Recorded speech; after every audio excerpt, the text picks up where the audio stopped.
Bismillahirrahmanirrahim. Assalamualaikum warahmatullahi wabarakatuh. Waalaikumsalam warahmatullahi wabarakatuh. Selamat malam teman-teman semuanya. Kembali lagi kita di acara atau agenda ICCLR, lebih tepatnya 3R, yakni Retrieve Your Research yang ke-18. Hari ini kita kedatangan pembicara yakni Ibu Nila Mareta Murtiani yang akan membahas terkait artikel yang lanjutan dari kemarin, yakni tentang interleaving serta spacing. Oke, sebelum kita lebih lanjut memasuki pembahasan dan perdebatan, alangkah baiknya kita mulai dengan berdoa dahulu. Berdoa dipersilahkan.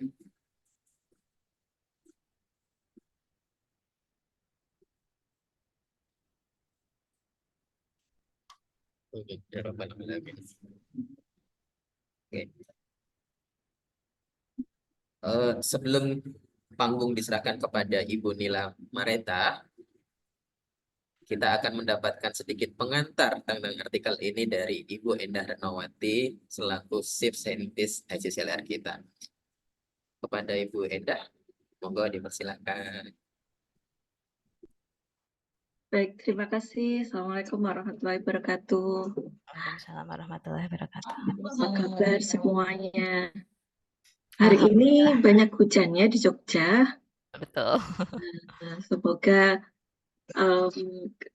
kalau saya tadi sih mager, semoga kalau mager ya magernya mager yang sambil mendapatkan waktu untuk menyegarkan diri sendiri supaya besok Senin atau malam ini, kita udah mulai dari malam ini ya, kita bisa semangat, kita menata lagi pikiran kita, menata lagi jadwal kita, menata lagi tujuan terdekat kita itu apa yang perlu diselesaikan, tujuan jangka menengah, tujuan jangka panjang.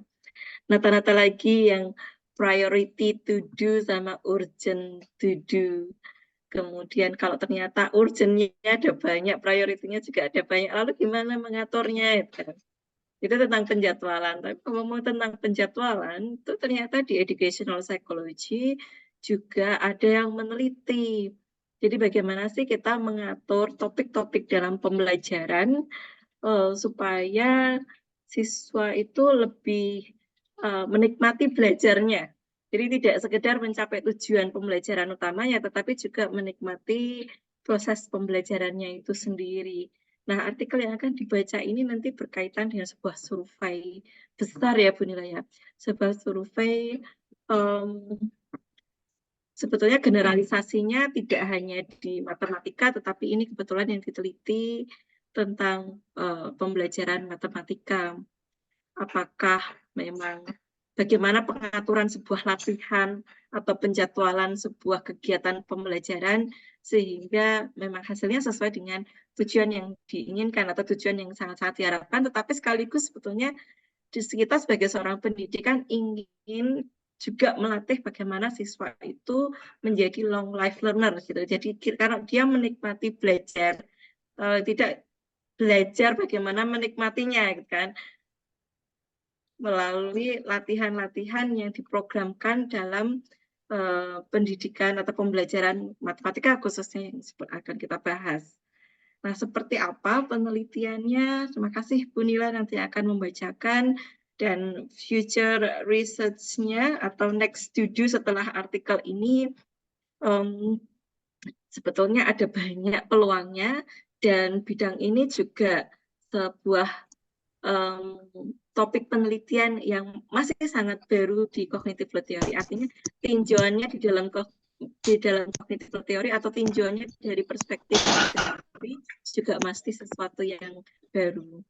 Saya kadang mikir-mikir apakah ini kaitannya dengan segmentation ya, atau sequential learning sequence, urutan pembelajaran, atau bagaimana, saya nggak tahu. Kalau kemarin kan variability, berkaitan dengan memvariasikan topik-topik dalam pembelajaran. Nah, apakah ini nanti kaitannya dengan segmentation atau sequencing atau bagaimana untuk penelitian selanjutnya? Kaitannya dengan expertise reversal effect juga seperti apa? Sepertinya nggak disinggung-singgung sih di sini. Tapi mari kita simak artikel yang akan dibacakan oleh Bu Nila supaya lebih paham. Saya sendiri juga masih mempelajari hal ini tentang practice interleave practice atau spacing practice, latihan dengan jeda yang diisi seperti apa. Sebetulnya dalam artikel yang saya baca kemarin dulu itu, di sana juga ada rest ya, eksperimen 2 itu ada jeda, di mana jedanya itu siswa diminta benar-benar istirahat, sama yang satunya tidak diberi istirahat gitu kan. Cuma hasilnya memang belum ada hasil yang informatif secara empirik juga nggak banyak karena hanya dari satu eksperimen. Mari kita simak sekali lagi, mari kita simak dan semangat dicatat hal-hal yang penting supaya nanti kita bisa meninjau lagi, membaca lagi kajian literatur dalam hal ini tentang kalau nggak salah judulnya itu ada scheduling gitu ya, scheduling math practice, bagaimana menata tugas-tugas topik-topik pembelajaran matematika supaya nanti siswa dapat mempelajari dengan baik dan enjoy. Terima kasih banyak Bu Nila sekali lagi. Ayo semuanya semangat selalu, semangat selalu. Assalamualaikum warahmatullahi wabarakatuh. Waalaikumsalam warahmatullahi wabarakatuh. Ya, terima kasih Ibu Endah atas pengantarnya dalam malam ini SCLR yang ke-18. Oke teman-teman,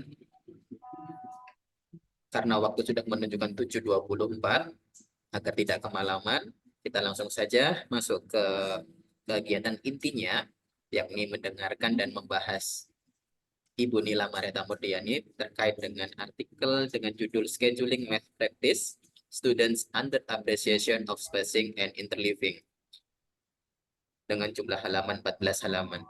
Oke, tanpa menunggu waktu lagi, silahkan teman-teman siapkan alat tulisnya, pena dan kertasnya, catat semua hal-hal yang penting serta peluang-peluang penelitian akan dibacakan oleh Ibu Nila Mareta Murdiani. Ibu Nila sudah siap? Siap. Oke. Kepada Ibu Nila Mareta Murdiani, waktu dipersilakan.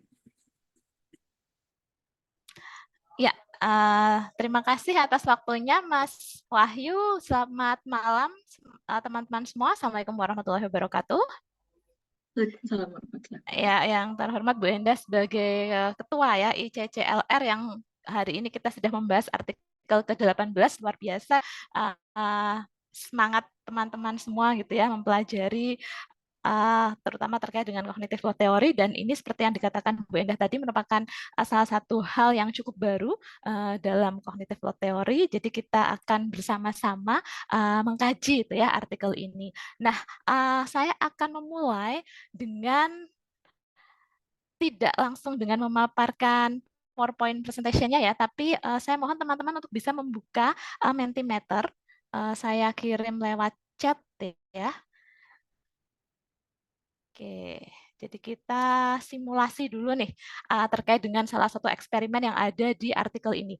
Sudah saya kirim ke meeting chat, sudah bisa dibukakah Mentimeternya?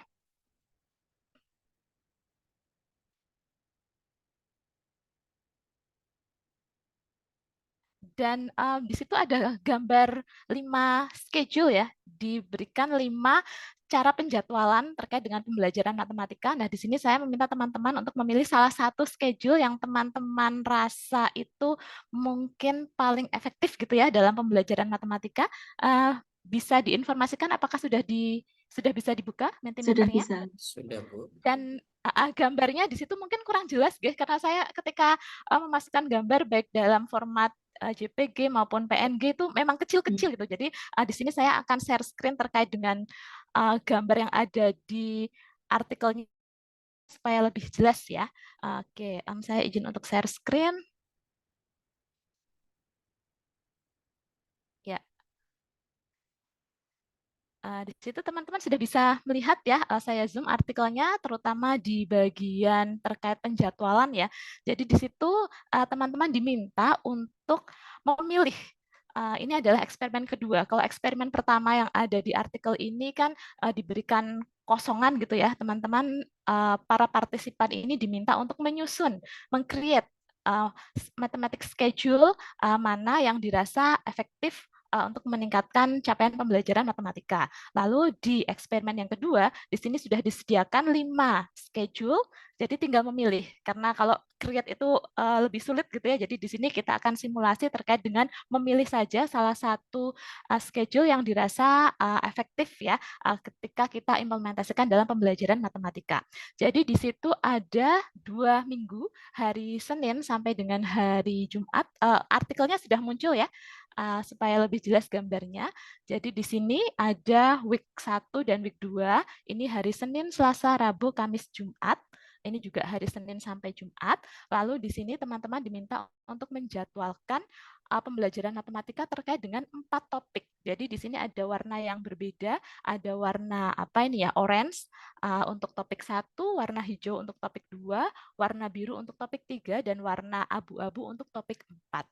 Masing-masing ini ada lesson. Lesson itu jadi pembelajaran ya, materi disampaikan, penjelasan tentang topik 1 itu seperti apa.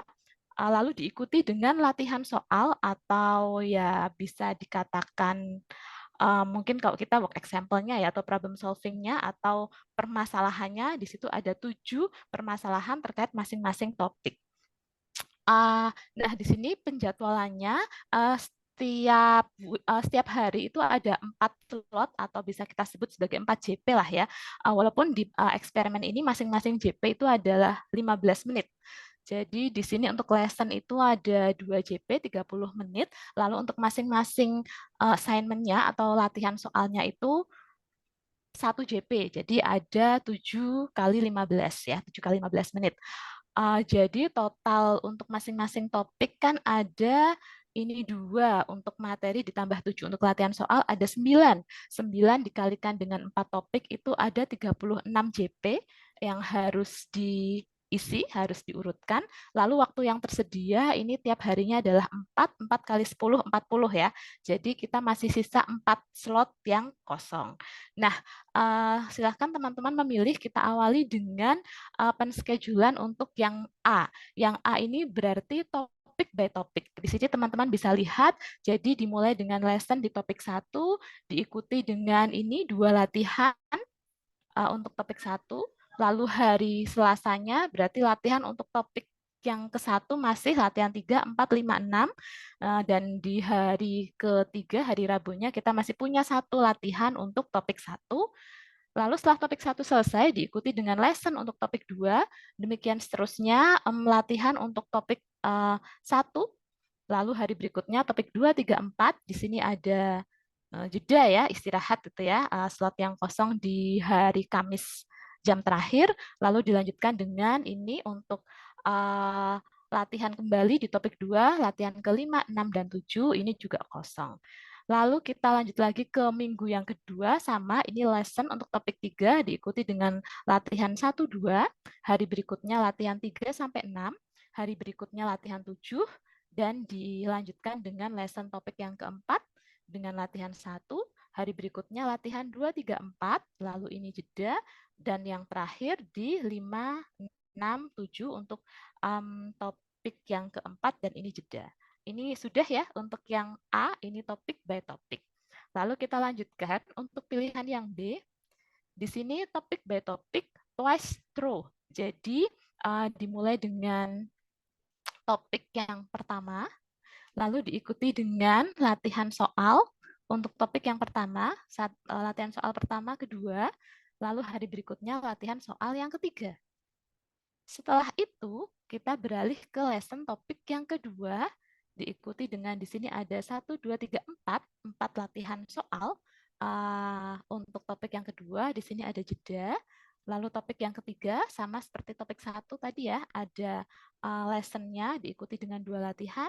Hari berikutnya dilanjutkan dengan latihan yang ketiga, dan diikuti dengan lesson topik keempat, ditambahkan dengan ini ya, berarti kita sudah ke hari berikutnya di second week ya. Di sini ada latihan untuk yang keempat, latihan untuk topik yang keempat, latihan 2, 3, 4.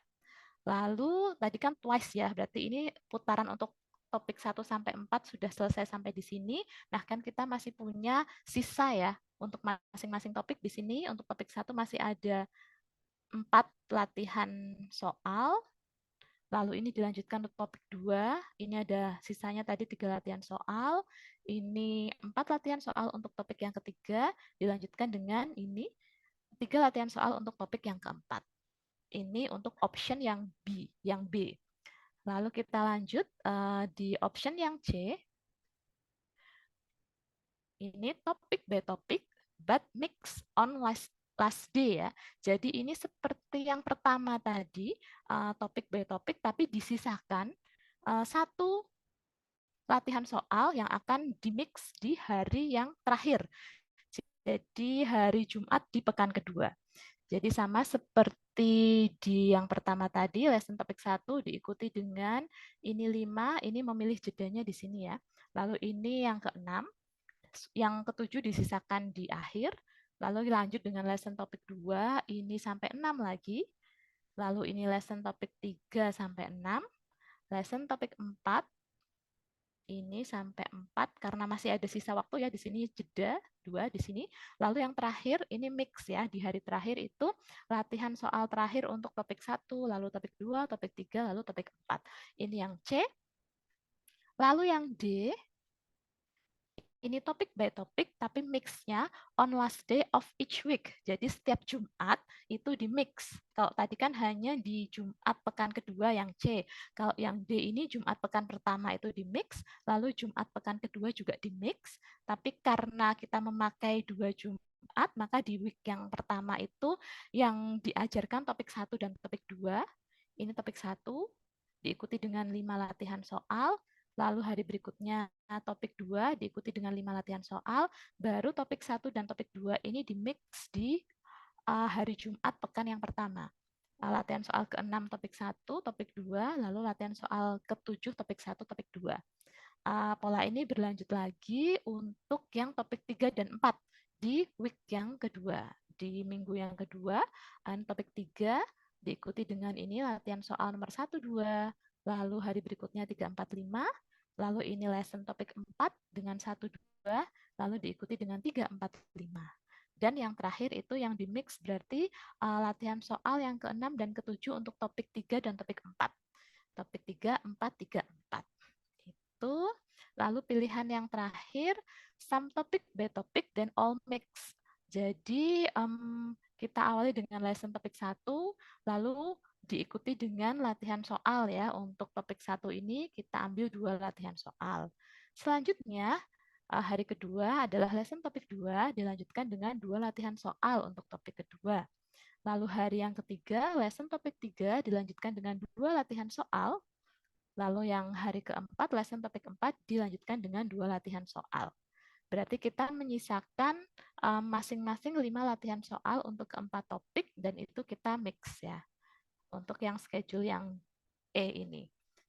Ini di hari Jumat yang pertama, ini tadi latihan untuk topik 1, lalu topik 2, topik 3. Di sini ada jeda, lalu pekan berikutnya ini latihan untuk topik 4, topik 2, topik 1, topik 3. Lalu ini hari kedua di pekan kedua untuk latihan soal topik 1, topik 4, topik 2. Baru ini istirahat. Lalu hari Rabu topik 3, topik 1, topik 4 istirahat. Hari Kamisnya topik 2, topik 3, topik 4 istirahat. Dan yang terakhir ini latihan soal yang terakhir ya untuk masing-masing topik 1, topik 3, topik 2, topik 4. Nah, berdasarkan keyakinan teman-teman semua, mudah-mudahan masih ingat optionnya tadi ya untuk A, B, C, D, E. Silahkan dipilih kira-kira penjadwalan mana yang nanti bisa lebih efektif untuk meningkatkan hasil belajar matematika siswa. Oke, ini saya stop sharingnya dan saya akan melihat hasil Gmentimeternya. 25 ya, mudah-mudahan nanti 20 lebih nanti ya bisa share, bisa buka Mohon maaf, Bu hasilnya. Lila. Ini Ya, ada pertanyaan dari Mas Almadi. Oh Di ya, topik itu bab atau subbab ya gitu. iya. Kalau topik di sini mungkin bisa kita, kalau di sini tidak ada penjelasan lebih lanjut ya terkait dia bab atau subbab, tapi ya untuk konteks besar bisa kita istilahkan sebagai bab, kalau untuk konteks yang lebih kecil bisa kita istilahkan sebagai subbab. Nah, karena ini kan waktunya tidak terlalu banyak ya, hanya 15 menitan, mungkin dia hanya subchapter saja ya, subbab gitu ya. Karena kan lesson-nya juga hanya 30 menit, lalu juga untuk masing-masing latihan soalnya 15 menit, jadi lebih ke mungkin bagian kecil gitu ya, jadi subbab materi gitu. Ya, karena di artikel ini memang topik gitu ya, dan memang tidak dijelaskan lebih lanjut seberapa besar gitu ya, tapi memang hanya 4 topik yang berbeda seperti itu. Ya, Tapi semuanya sama-sama matematika gitu ya. matematika ya, semuanya matematika.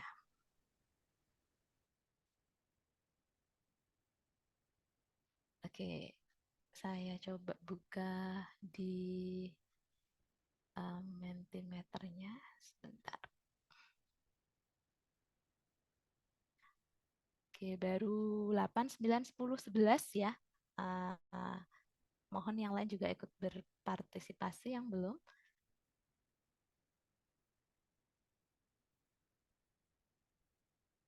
Nah, sudah nambah lagi.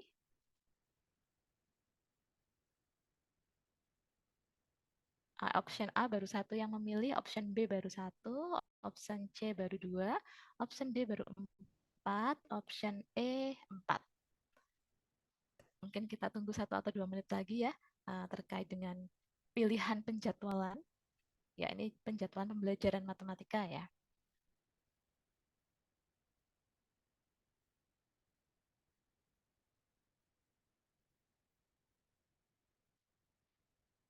Oke, sudah nambah.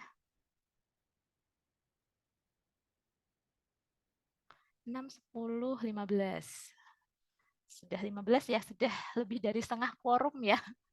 Oke, ya sementara ini hasil yang dipilih teman-teman ya. Untuk pilihan pertama yang topik B topik ini ada 2 orang yang menjawab. Lalu untuk pilihan kedua topik B topik twice true itu 1 orang. Lalu topik B topik mix on last day 2 orang. Topik B topik mix on each week itu 4 orang. Dan yang terakhir some topik B topik dan all mix itu 6 orang. Wah, ini hasil kita ini cukup berbeda dengan hasil dari eksperimen yang dilakukan di artikel ini ya. Mungkin ini juga karena kemarin itu hari Jumat malam sudah mengikuti pembahasan artikel yang disampaikan oleh Bu Endah itu ya. Jadi mungkin sudah memperoleh prior knowledge tentang spacing dan interleaving gitu ya. Jadi oh yang ini ada interleavingnya nih, ada spacingnya nih gitu.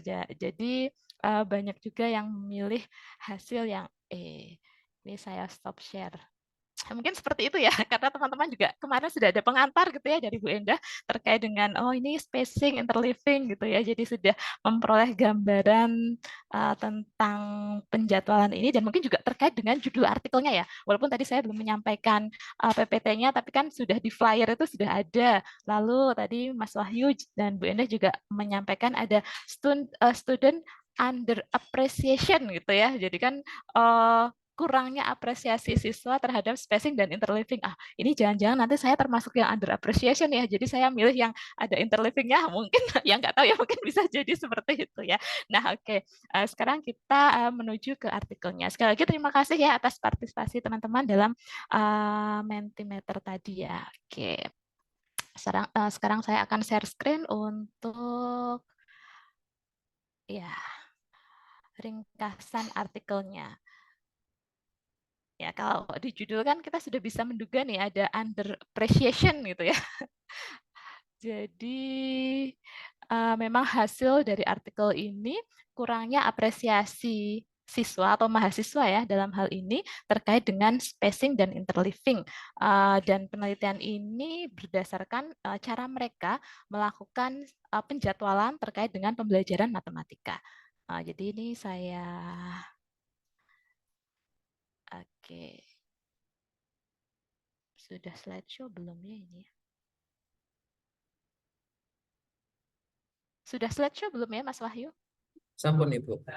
Sampun terlihat. Sudah ya, oke ya. Scheduling method practice tadi ya, student under appreciation of spacing and interleaving oleh Marisa Hardwick, Rohra dan juga Robert F. Dedrick. Dan mereka-mereka ini memang konsisten ya melakukan penelitian di bidang spacing dan interleaving. Gitu. Nah, untuk artikel yang saat ini bukan pembelajaran di kelas, tapi meminta mahasiswa untuk melakukan penjadwalan, gitu ya, penjadwalan pembelajaran matematika, termasuk apakah mereka memperhatikan spacing dan interleaving dalam penjadwalan yang mereka susun ini. Ini diawali dengan abstrak ya, yang merupakan intisari dari tulisan ini. Ya, di sini disampaikan bahwa ya banyak sekali ya eksperimen secara random gitu ya di dalam kelas yang menunjukkan bahwa pembelajaran matematika ini akan meningkat secara dramatis gitu ya ketika praktek pembelajarannya ini bisa dilakukan secara ini ya spacing, kemarin sudah disampaikan Bu Endah ya, atau kalau dalam bahasa Indonesianya mudahnya adalah jeda gitu ya. Jadi diberikan, didistribusikan gitu ya, tidak secara langsung makruk gitu ya, mesh secara padat gitu ya, tapi ini distribute across multiple assignment ya. Jadi didistribusikan dalam beberapa tugas atau dalam jeda jangka waktu tertentu. Dan juga selain didistribusikan tadi dengan spacing ini juga mix with other kinds of problems atau bahasa mudahnya kemarin selang-seling gitu ya. Jadi interleave ini memberikan materi dan latihan soal itu secara berselang-seling antara satu materi dengan materi lain. Kalau di artikel ini disebutkan lawan dari space itu adalah maze. Jadi ini jeda, diberi jeda dan tidak diberi jeda. Lalu lawan dari interleave ini adalah block ya. Interleave ini berselang-seling, sedangkan block itu kalau interleaving misalnya kita ada 3, bisa kita anggap sebagai topik tadi ya, atau chapter atau subchapter A, B, C. Kalau interleave berarti kita memberikan A, B, C, lalu A, B, C, A, B, C. Sedangkan lawannya tadi adalah block adalah A, A, A, setelah selesai baru BBB, setelah itu baru CCC. Oke. Nah, dalam 2 penelitian yang dilaporkan dalam artikel ini, peneliti menyelidiki pengetahuan siswa tentang spacing dan interleaving ini. Ada 2 studi tadi ya. Di studi yang pertama ini ada 193 mahasiswa. Mereka diminta untuk mendesain jadwal pembelajaran matematika. Lalu kalau di studi yang kedua, di sini melibatkan 175 mahasiswa juga. Nah, kalau tadi di studi 1 itu diminta untuk mendesain, kalau di studi yang kedua, seperti yang teman-teman lakukan tadi ya, diminta untuk memilih salah satu dari 5 desain yang sudah disediakan. Gitu ya. Lalu termasuk di sini juga nanti akan disediakan pertanyaan gitu ya. Jadi kalau tadi kan teman-teman persoalannya hanya 1 ya, diminta memilih mana yang lebih efektif. Kalau di studi yang kedua ini nanti ada 5 pertanyaan, lalu diminta memilih untuk pertanyaan yang A, memilih schedule yang mana, dan seterusnya nanti akan kita bahas ke 5 pertanyaan tersebut. Lalu selain diminta memilih, mereka juga diminta untuk menjelaskan alasan dari pemilihan yang mereka lakukan, dan juga untuk menilai derajat dari spacing dan interleaving yang ada di masing-masing jadwal tersebut. Oke, nah hasil yang diperoleh dalam kedua studi ini, sebagian besar peserta itu menilai, menjustifikasi dengan kurang tepat gitu ya schedule. Saya sampaikan tadi hasil simulasi kita cukup berbeda dengan hasil artikel ini, karena kalau di artikel ini lebih banyak siswa yang memilih dengan minimal degree of spacing and interleaving yang mereka rasa itu yang lebih efektif. Kalau teman-teman tadi kan di D dan E ya, itu kan yang banyak spacing dan interleavingnya itu yang lebih efektif.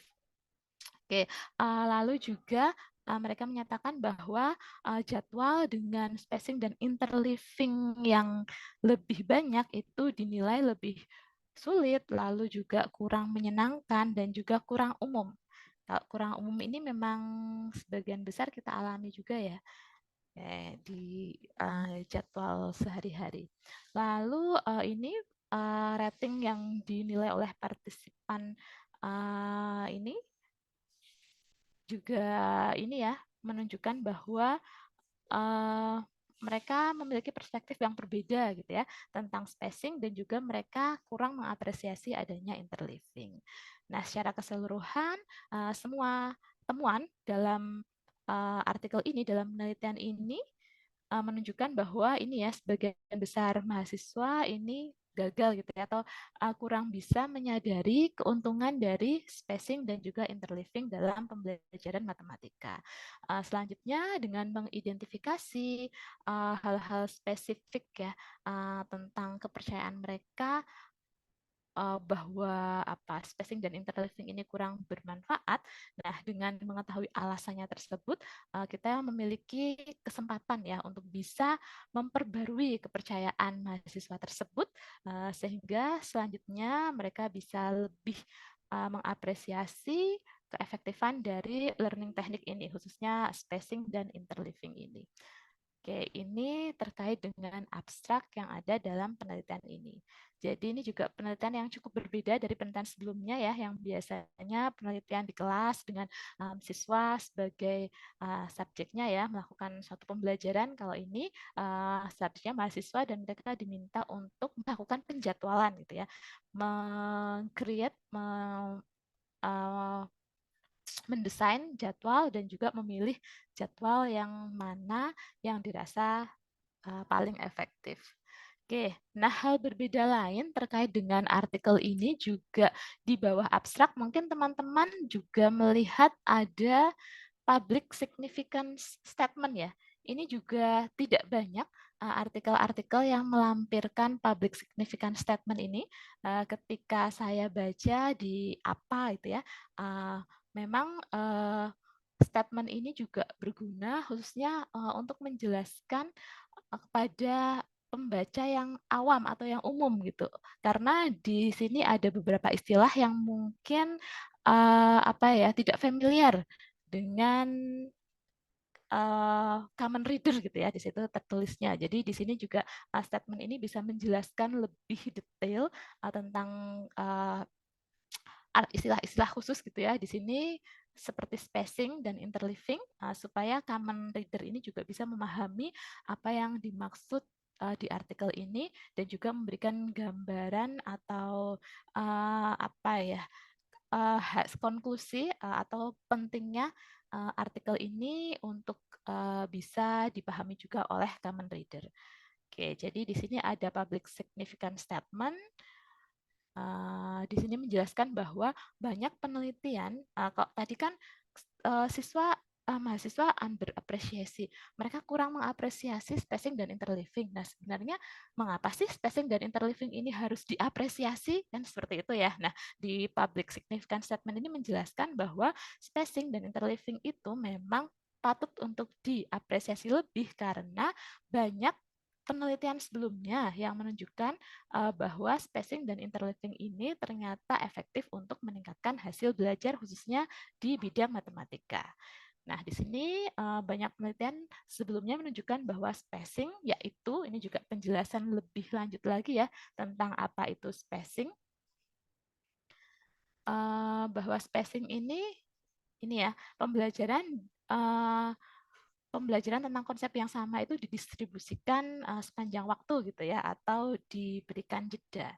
Lalu juga interleaving di sini juga diberikan penjelasan ini pembelajaran tentang konsep yang diselang-seling gitu ya dalam satu sesi pembelajaran. Gitu.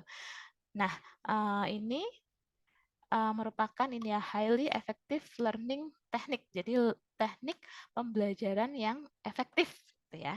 Nah, makanya di studi ini melaporkan bahwa kepercayaan mahasiswa tentang keefektifan teknik ini dalam konteks pembelajaran matematika ini masih belum tepat gitu ya. Kenapa memilih matematika di sini? Karena nanti ada penjelasan selanjutnya bahwa matematika itu domain yang familiar dan memang sebenarnya cocok untuk diterapkan teknik ini. Karena kan di situ kita berurusan dengan banyak prosedur itu ya. Setelah ada konsep, lalu nanti ada prosedur untuk penyelesaian masalah, lalu terkait juga strategi-strategi mana yang lebih tepat digunakan. Nah, ini sebenarnya sangat terkait dengan dua teknik ini ya, spacing dan interleaving ini. Oke, nah di matematika ini sebenarnya kedua teknik ini sudah banyak dibuktikan bahwa efektif dan juga mudah untuk diterapkan dalam pembelajaran. Nah, sedangkan dalam studi ini ditemukan bahwa banyak mahasiswa yang tidak memperoleh sense atau tadi ya misbelief gitu ya, kepercayaan yang kurang tepat tentang keuntungan dalam mempraktekkan spacing dan interleaving dalam pembelajaran. Lalu dalam penelitian ini juga diidentifikasi adanya error dan juga kesenjangan ya tentang kepercayaan mereka tadi, gitu ya. Sehingga ini berkesempatan untuk kita bisa memperbaiki kepercayaan siswa dan mendorong siswa untuk menggunakan strategi yang terbukti efektif ini. Lalu setelah ada public significant statement, baru dilanjutkan dengan keywordnya ya, tentang scheduling, math, interleaving, spacing, dan juga tentang belief. Ini di bagian awal dari artikel ini. Kita lanjutkan. Suara saya masih bisa didengarkan ya?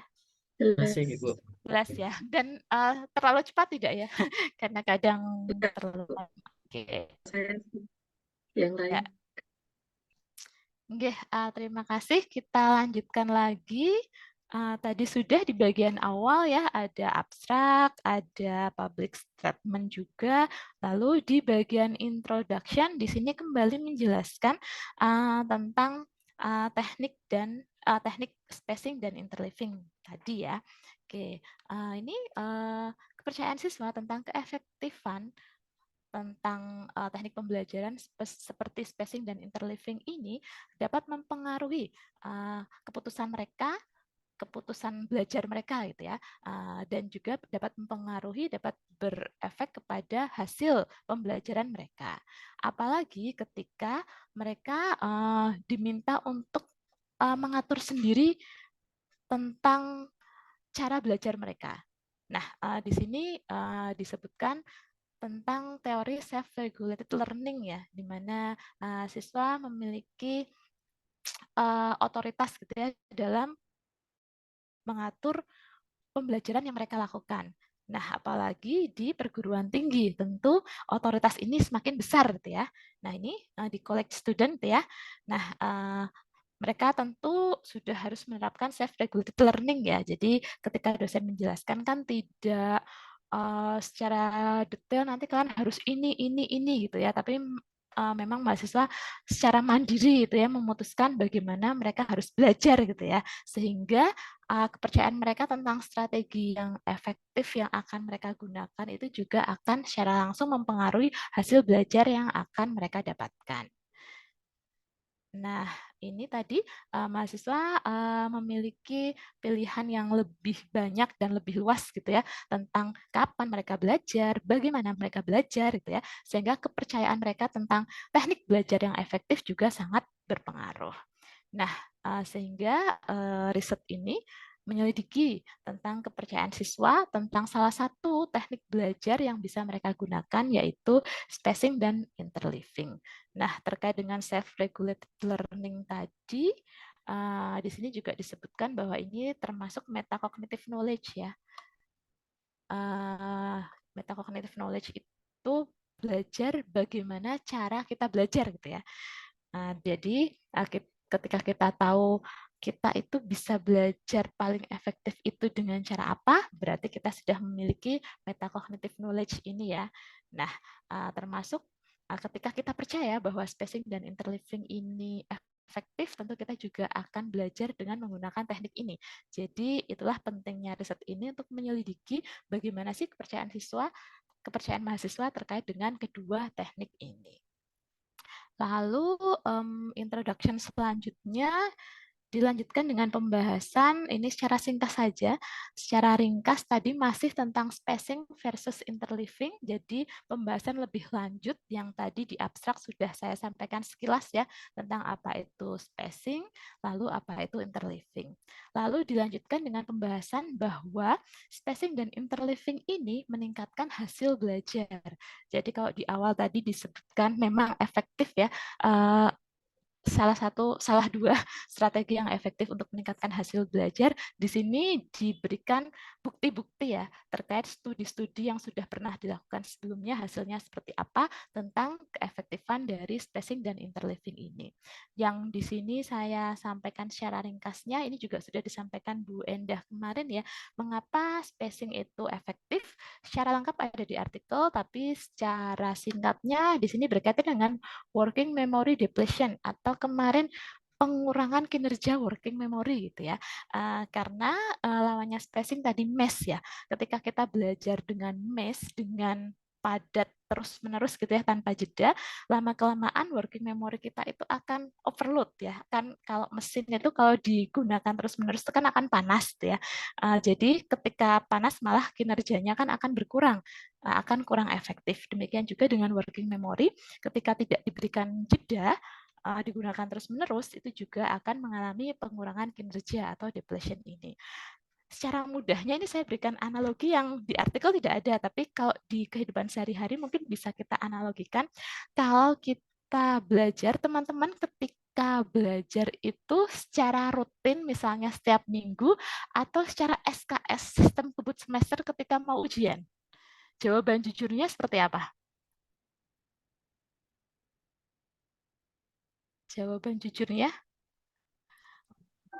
secara secara SKS tadi, secara kalau mau ujian malamnya itu tidak tidur tapi ngebut belajar semua gitu ya.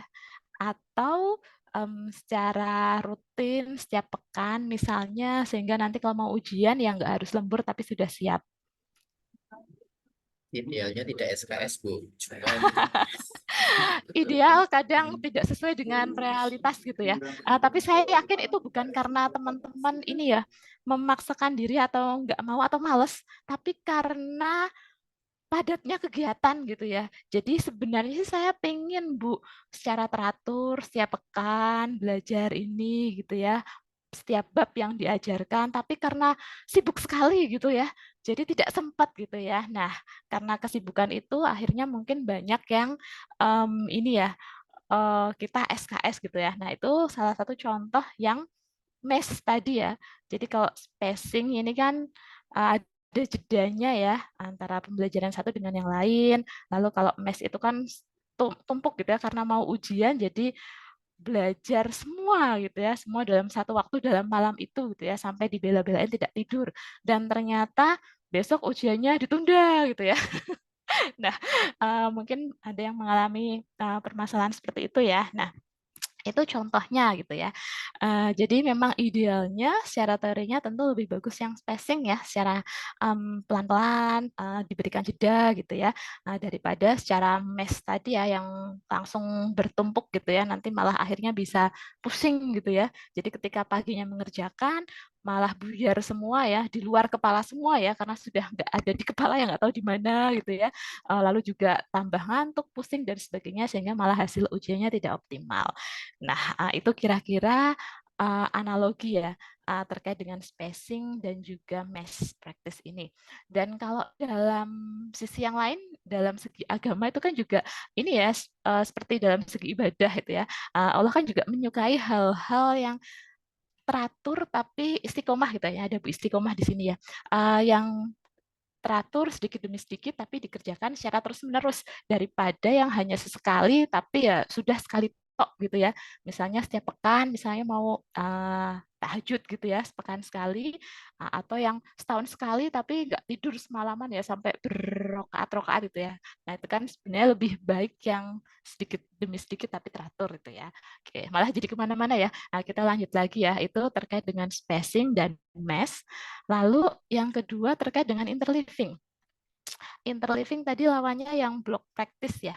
Di sini ringkasnya block practice ini memungkinkan siswa untuk menggunakan strategi terakhir itu ya, strategi yang dijelaskan di topik itu selalu menggunakan strategi yang dijelaskan setiap suatu topik itu sudah selesai dipelajari gitu ya. Jadi mereka kadang kurang berpikir, kurang apa ya, dapat sense ini tuh sebenarnya permasalahan apa dan strategi yang paling efektif itu apa, karena mereka ini permasalahan terkait dengan materi A tadi, pasti strategi yang digunakan ya strategi A gitu ya. Dan seperti itu terus gitu ya, setiap permasalahan ini pasti dikerjakan dengan strategi sebelumnya gitu. Nah, sedangkan ketika kita melakukan pembelajaran dengan interleaving, siswa diminta untuk menyadari permasalahan itu permasalahan yang mana dan strategi yang digunakan yang paling tepat itu yang apa sih gitu ya. Jadi mereka berpikir nggak hanya strategi yang diajarkan sebelumnya, karena sebelumnya kan sudah diajarkan A, B, C misalnya topiknya. Lalu ketika ada permasalahan, oh ini tuh kita harus pakai strategi yang A atau yang B atau yang C ya. Jadi kan mereka berpikir. Sedangkan kalau yang A tadi kan A terus oh pasti ini pakai A itu ya. Hari berikutnya oh berarti ini pakai B gitu ya, tanpa bisa membedakan atau memilih strategi yang paling tepat. Kalau yang interleaving karena ada beberapa pilihan yang disajikan tadi, jadi mereka dituntut untuk ini permasalahan ini pakai yang mana sih itu. Jadi tidak menggunakan pengetahuan ini ketika akan ujian saja, tetapi ketika di pembelajaran juga sudah diminta untuk bisa memilih strategi mana yang paling tepat. Nah, kalau ini saya berikan analogi contohnya dari pengalaman saja ya. Pengalaman ketika mengajar misalnya statistika nih.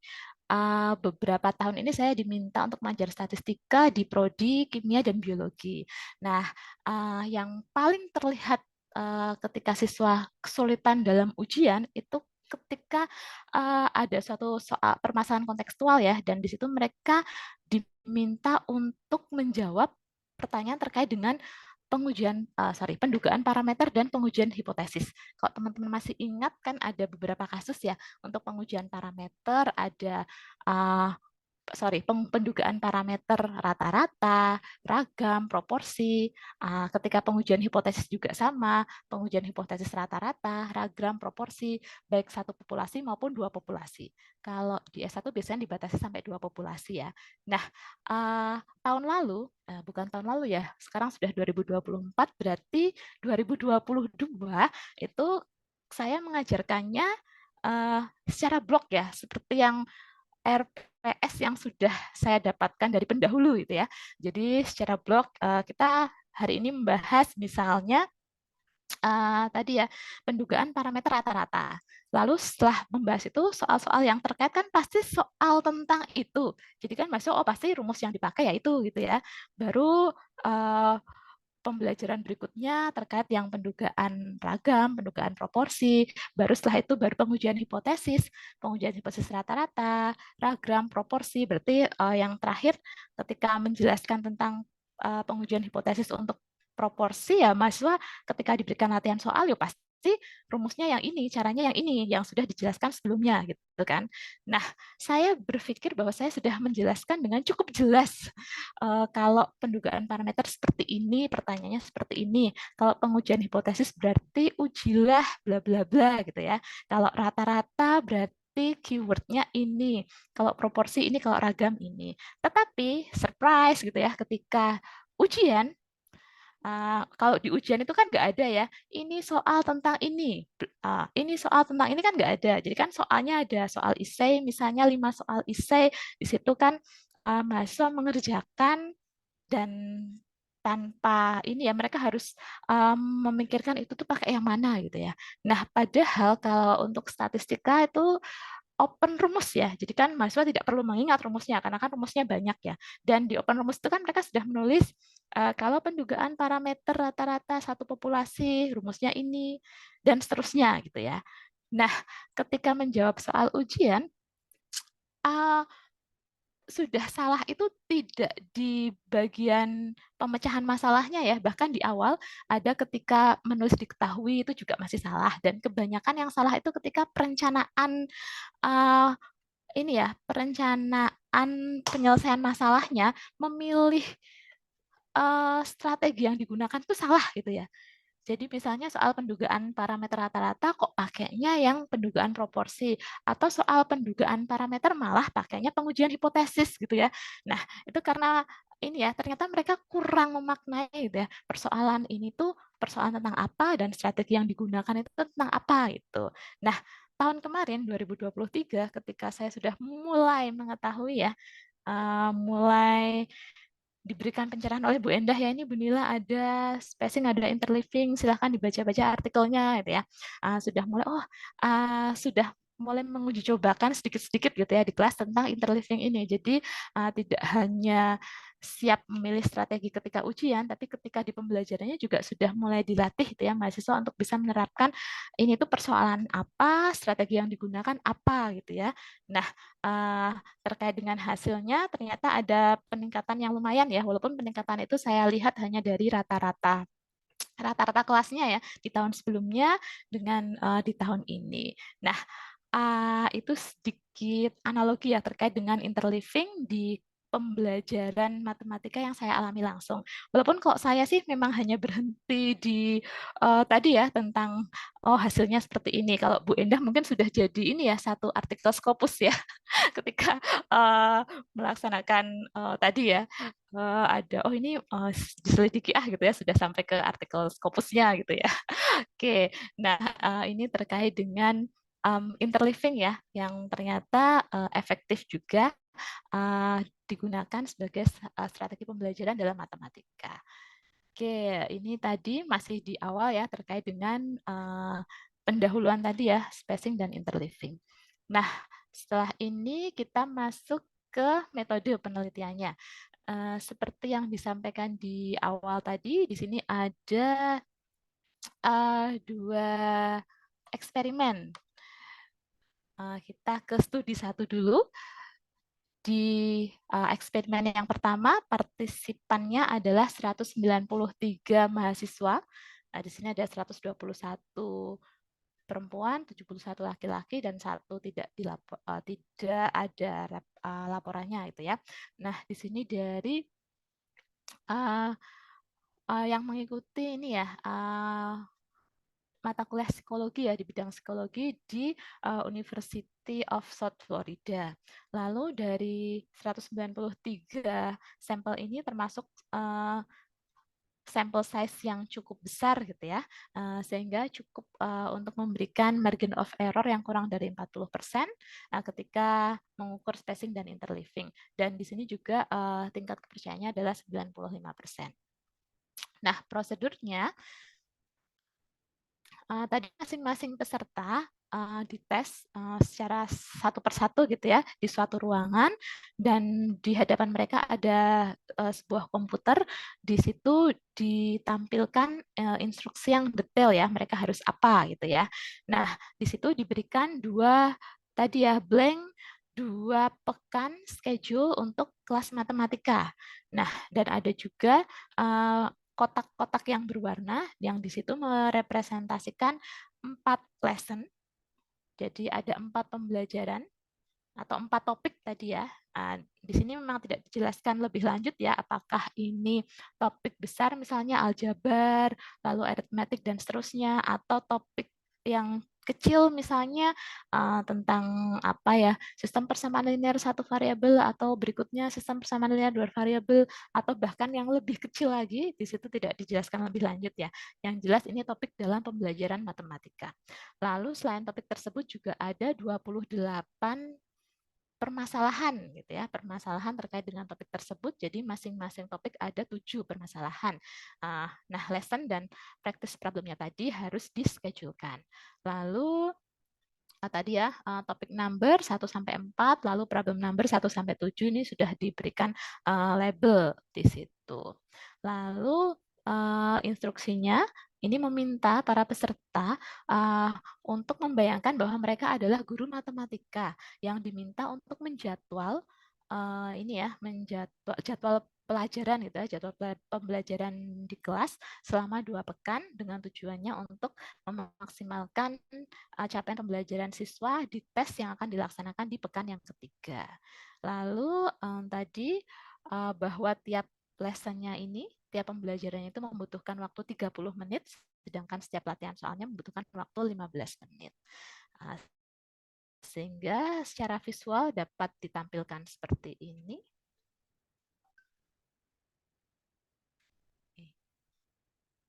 Oke.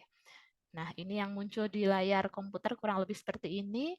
Jadi ini ada tadi ya week 1 dan week 2. Ini 1 jam ya, dimulai dari jam 2 sampai jam 3.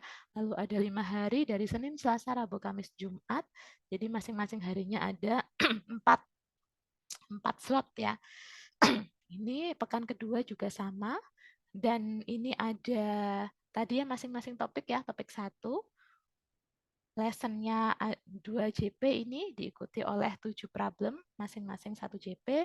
Lalu ini yang hijau lesson di topik 2, dan ini problemnya. Yang biru lesson di topik 3, ini problemnya. Yang abu-abu lesson di topik 4, dan ini problemnya.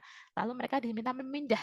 Kalau di komputer ini bisa diklik lalu digeser ya, mau di sini atau di mana gitu ya. Lalu setelah ini apakah ini di sini atau di mana, seperti tadi itu ya.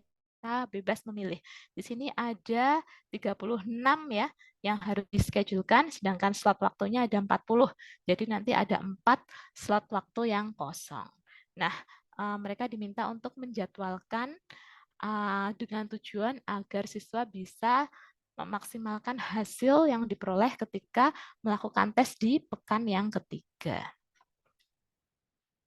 Nah, ini untuk eksperimen 1. Nah, apa yang bisa diperoleh dari eksperimen 1?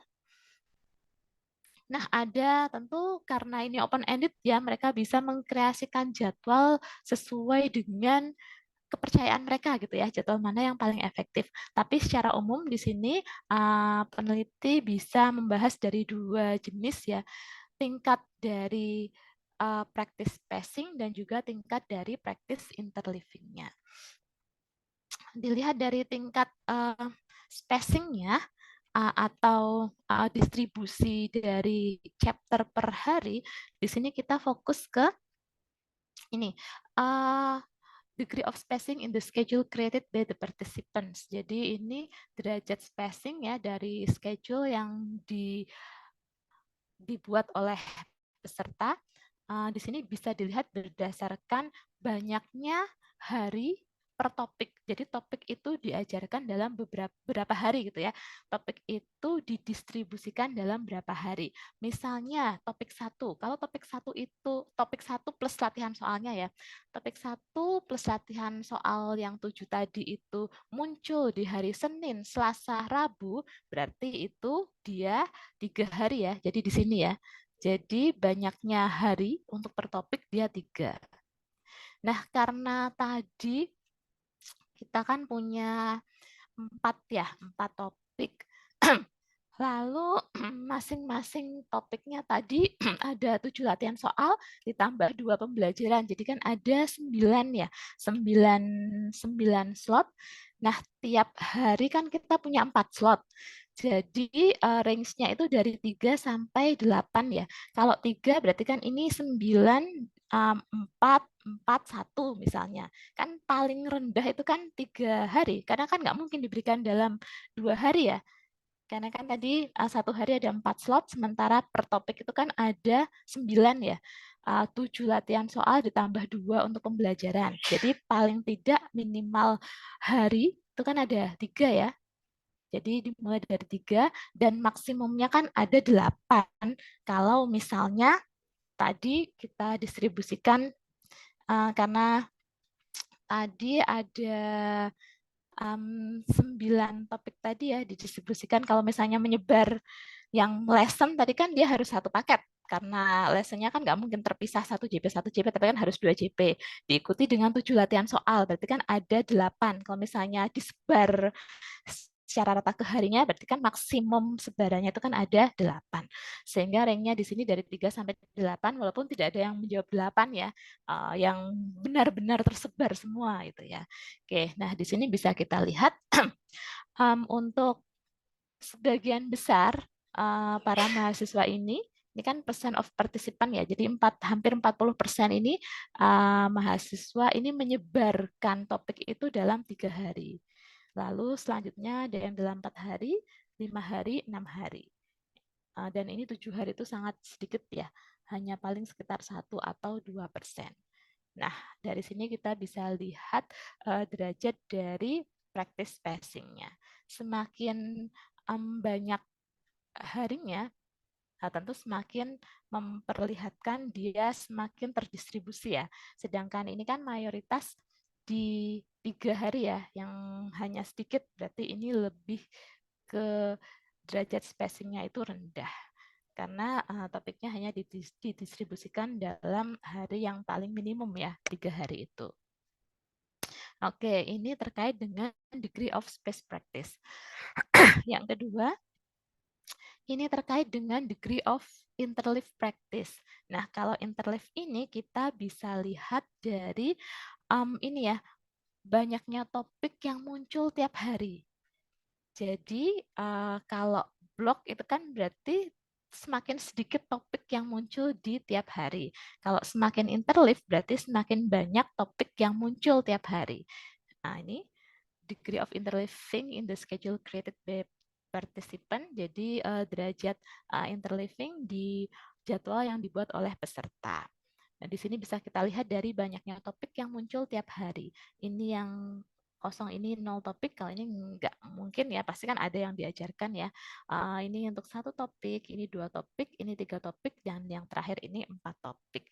Nah, ini juga sama seperti tadi, percent of participant, jadi ada berapa persen mahasiswa yang menjawabnya. Lalu di sini kita punya hari ya, karena kita tadi ada 10 hari, ini pekan pertama, ini pekan kedua. Nah, jadi kita bisa melihat berdasarkan jumlah harinya. Dari sini kita bisa melihat bahwa di hari yang pertama, sebagian besar itu, atau 100% malah ya, seluruhnya itu menjadwalkan hanya 1 topik. Jadi tadi 2 JP untuk materi ditambah latihan soal untuk materi tersebut, latihan 1 dan latihan 2. Ini 100% di hari yang pertama. Lalu di hari yang kedua juga sama, paling tinggi masih 1 topik. Ini juga walaupun sudah muncul 2 topik, tapi di sini lebih tinggi sedikit yang 1 topik ya. Hari keempat juga 5, 6, 7, 8, 9. Ini semuanya di sini ya. Gambar ini menunjukkan bahwa banyaknya topik yang muncul tiap hari di 10 hari yang dijadwalkan ini, modusnya itu 1 untuk setiap hari. Jadi yang paling banyak itu hanya mengajarkan 1 topik per hari, kecuali di hari ke-10. Nah, tadi kan kita bisa lihat ya, ada yang tadi yang pilihan C itu kan memang di hari terakhir itu mix latihan soalnya. Lalu pilihan D juga di hari ke-5 dan hari ke-10 tadi mix. Lalu yang E juga mix di hari yang ke-10. Jadi di sini memang mengajarkan 4 topik dalam arti latihan soal untuk topik 1, 2, 3, 4 di hari ke-10 ini yang paling banyak gitu ya. Sedangkan di hari yang lain ini yang paling banyak itu mengajarkan hanya 1 topik. Ya, dari sini bisa kita lihat ya, kalau semakin banyak yang ini kan berarti semakin blok ya. Sedangkan kalau yang semakin banyak yang ini berarti dia semakin interleaving. Jadi dari eksperimen 1 itu didapatkan bahwa memang mahasiswa cenderung memilih menjadwalkan secara blok, menjadwalkan secara mes tadi ya, yang spacingnya rendah dan juga menjadwalkan secara blok yang interleavingnya rendah. Itu dari studi yang pertama. Di sini bisa kita tuliskan discussion-nya. Nah, ini hasil dari ini ya, studi yang pertama mengindikasikan bahwa mahasiswa itu memang kurang mengapresiasi ya keuntungan dari space dan interleaving di pembelajaran matematika. Nah, ini hasilnya ini juga malah di atas dari ini ya, lebih dari hasil-hasil studi sebelumnya gitu ya. Yang menunjukkan bahwa under appreciation-nya ini dalam konteks pembelajaran matematika, dan ini juga kita peroleh tentang quantity dan juga timing tentang spacing dan interleaving-nya di jadwal pembelajaran yang disusun oleh mereka. Nah, di sini ketika bertujuan untuk memaksimalkan ini pembelajaran, sebagian besar peserta ini menschedule-kan hanya dalam porsi kecil ya, porsi kecil dari spacing dan interleaving. Nah, dan porsi kecil ini memang sebagian besar itu di pertemuan terakhir gitu ya. Tadi bisa kita lihat di pertemuan ke-10 yang spacing dan interleavingnya cukup tinggi gitu ya. Jadi di pertemuan terakhir memang biasanya digunakan untuk mereview materi sebelum ini ya, sebelum pembelajaran gitu ya. Nah, hasil ini menunjukkan bahwa pengetahuan metakognitif siswa itu memang perlu untuk ditingkatkan ya, dengan menyediakan panduan yang tepat tentang dosis yang efektif atau tingkat yang efektif terkait dengan spacing dan interleaving ini dari tingkatnya maupun dari segi waktunya gitu ya. Jadi ketika dari dosisnya ya, jadi sebenarnya lebih baik ketika kita menyediakan dosis yang lebih besar tentang spacing dan interleaving ini. Dan juga terkait dengan waktunya, juga sebaiknya spacing dan interleaving ini bisa dilakukan sedari awal gitu ya, sedari awal pembelajaran, tidak hanya di hari terakhir, tapi mungkin di hari ketika lessonnya tadi sudah diajarkan semua, diikuti dengan 1 atau 2 materi latihan soal untuk memantapkan, tapi setelah itu bisa mulai dilakukan interleaving-nya gitu ya. Tuh, jadi memang bisa dimulai lebih awal, tidak hanya ketika di hari terakhir ketika mau menghadapi ujian. Nah, ini hasil diskusi yang bisa diperoleh dari eksperimen yang pertama. Oke, nah selanjutnya dari eksperimen yang pertama ini, peneliti ini ya muncul suatu pertanyaan lagi. Tadi kan mereka diminta untuk menyusun sendiri dan mereka kurang menghargai spacing dan interleaving. Bagaimana kalau sudah di jadwalnya itu sudah ditentukan, sudah disediakan gitu ya, dan sudah ditunjukkan, oh ini ada strategi terkait dengan spacing dan interleaving sudah diperkenalkan. Nah, ketika mereka sudah mengenal, apakah mereka akan lebih menghargai gitu ya? Kok di yang pertama tadi kan schedule-nya, oh mungkin schedule yang biasa dihadapi seperti ini. Jadi mereka mungkin ada yang tidak kepikiran gitu ya terkait dengan spacing dan interleaving. Tapi ketika sudah diberikan jadwalnya, mereka diminta untuk memilih apakah itu akan mempengaruhi pilihan mereka. Nah, itu adalah studi yang kedua, penasaran untuk menjawab itu.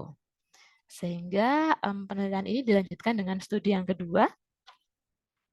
Nah, di sini untuk partisipannya adalah 175, masih banyak juga ya, mahasiswa, 135 perempuan, 38 laki-laki, dan 2 tidak diketahui. Lalu sampel size-nya ini juga sama ya, memberikan ruang yang cukup gitu ya untuk memberikan margin of error-nya yang kurang dari 7,5% untuk proporsi sampelnya. Untuk tadi ya pilihan jadwal dan juga alasannya, lalu juga kurang dari 40% ketika pengukuran spacing dan interleaving. Lalu tingkat kepercayaannya juga sama 95%.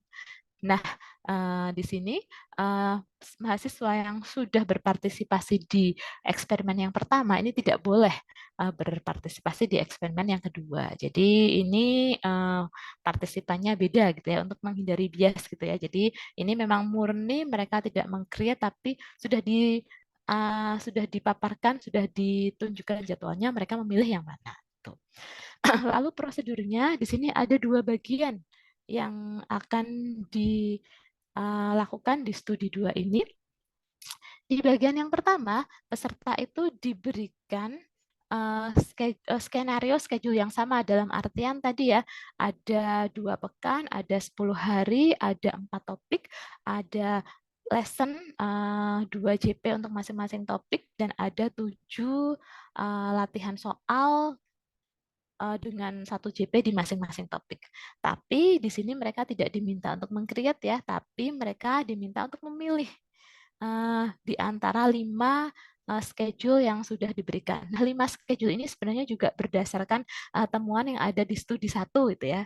Di studi 1 tadi kan mahasiswa meng-create, menyusun jadwalnya itu kan ada banyak sekali pilihan ya. Nah, yang cukup banyak itu diklasifikasikan lalu diperoleh 5 schedule yang ini ditampilkan sebagai pilihan di studi yang kedua. Nah, di sini ada 5 schedule ini mereka pilih berdasarkan respon dari beberapa pertanyaan. Ya. Jadi mereka diberikan 5 pertanyaan, lalu dari masing-masing pertanyaan itu mereka diminta memilih schedule mana yang paling tepat. Ya. Lalu pertanyaan-pertanyaan tadi ini untuk mengukur persepsi peserta tentang efikasi, lalu tentang kesulitan, tentang kesenangan, dan juga tentang keterwakilan schedule apa yang sudah biasa mereka peroleh. Gitu. Lalu juga setelah ini mereka diberikan open-ended question tentang alasan mereka memilih schedule tersebut. Nanti pilihannya ini bisa kita lihat di tabel 1 ya. Coba kita buka dulu di tabel 1. Nah, ada 5 pernyataan di sini. Lalu ini mereka masing-masing meminta jawabannya. Ini sudah ke hasilnya ya. Kita lanjutkan ke prosedur yang kedua dulu. Di bagian yang kedua, peserta ini diminta untuk menilai. Di sini ada 7 skala Likert ya, dari sangat tidak setuju ke sangat setuju untuk beberapa pernyataan. Sama juga nanti pernyataannya ada di tabel 2 ya. Dari 4 pernyataan tersebut mereka diminta untuk memilih mereka sangat tidak setuju sampai sangat setuju gitu ya. Nah, 4 pertanyaan ini juga terkait dengan kegunaan spacing, massing, dan juga interleaving practice. Oke, nah kita langsung ke hasil ya, hasil dari kedua bagian ini. Di bagian pertama tadi yang memilih, lalu di bagian kedua ini yang menilai gitu ya, memberikan rating. Di bagian yang pertama, ini tentang ini ya, jadwal yang dipilih oleh mahasiswa berdasarkan respon dari 4 pertanyaan survei gitu ya. Nah, di sini ada 3.